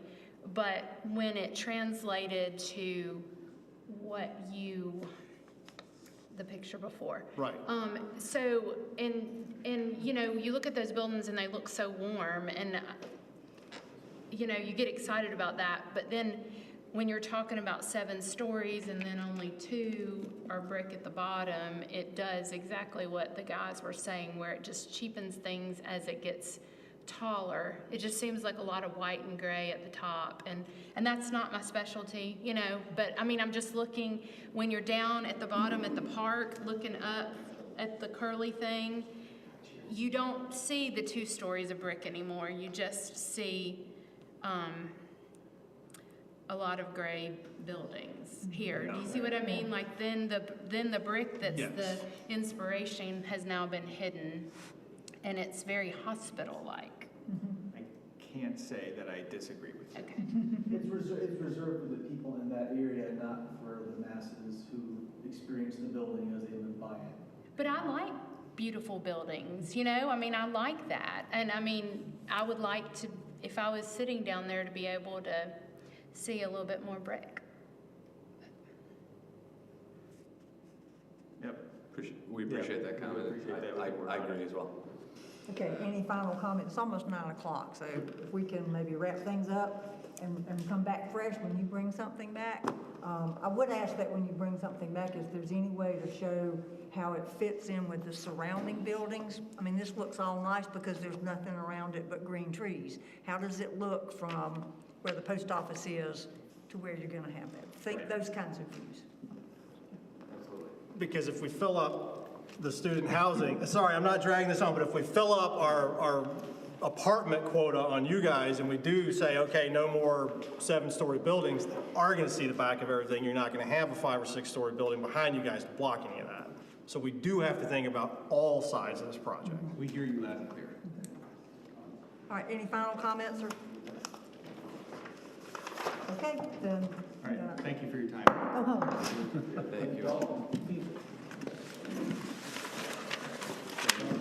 Yeah, wait for a good time to jump in. Well, it's not that I'm not interested. It's like Fridays I'm always off, so I'm like, oh yeah, it won't be a problem at all. And then what happens Here's what I'll is tell you. Fridays I'm There always is no off, so I schedule thing they can bring my mammogram. short on that building. doctor's appointment, go visit my mom. and Even so- think, even think about this. There's no way. There's no way, Well, I ended there's up no way I'm not going for being 80-foot early, parking. Yeah, but- there's no way that this But, I mean, it's like the gentleman, I don't know. I know, what is it, it's every Friday. This could be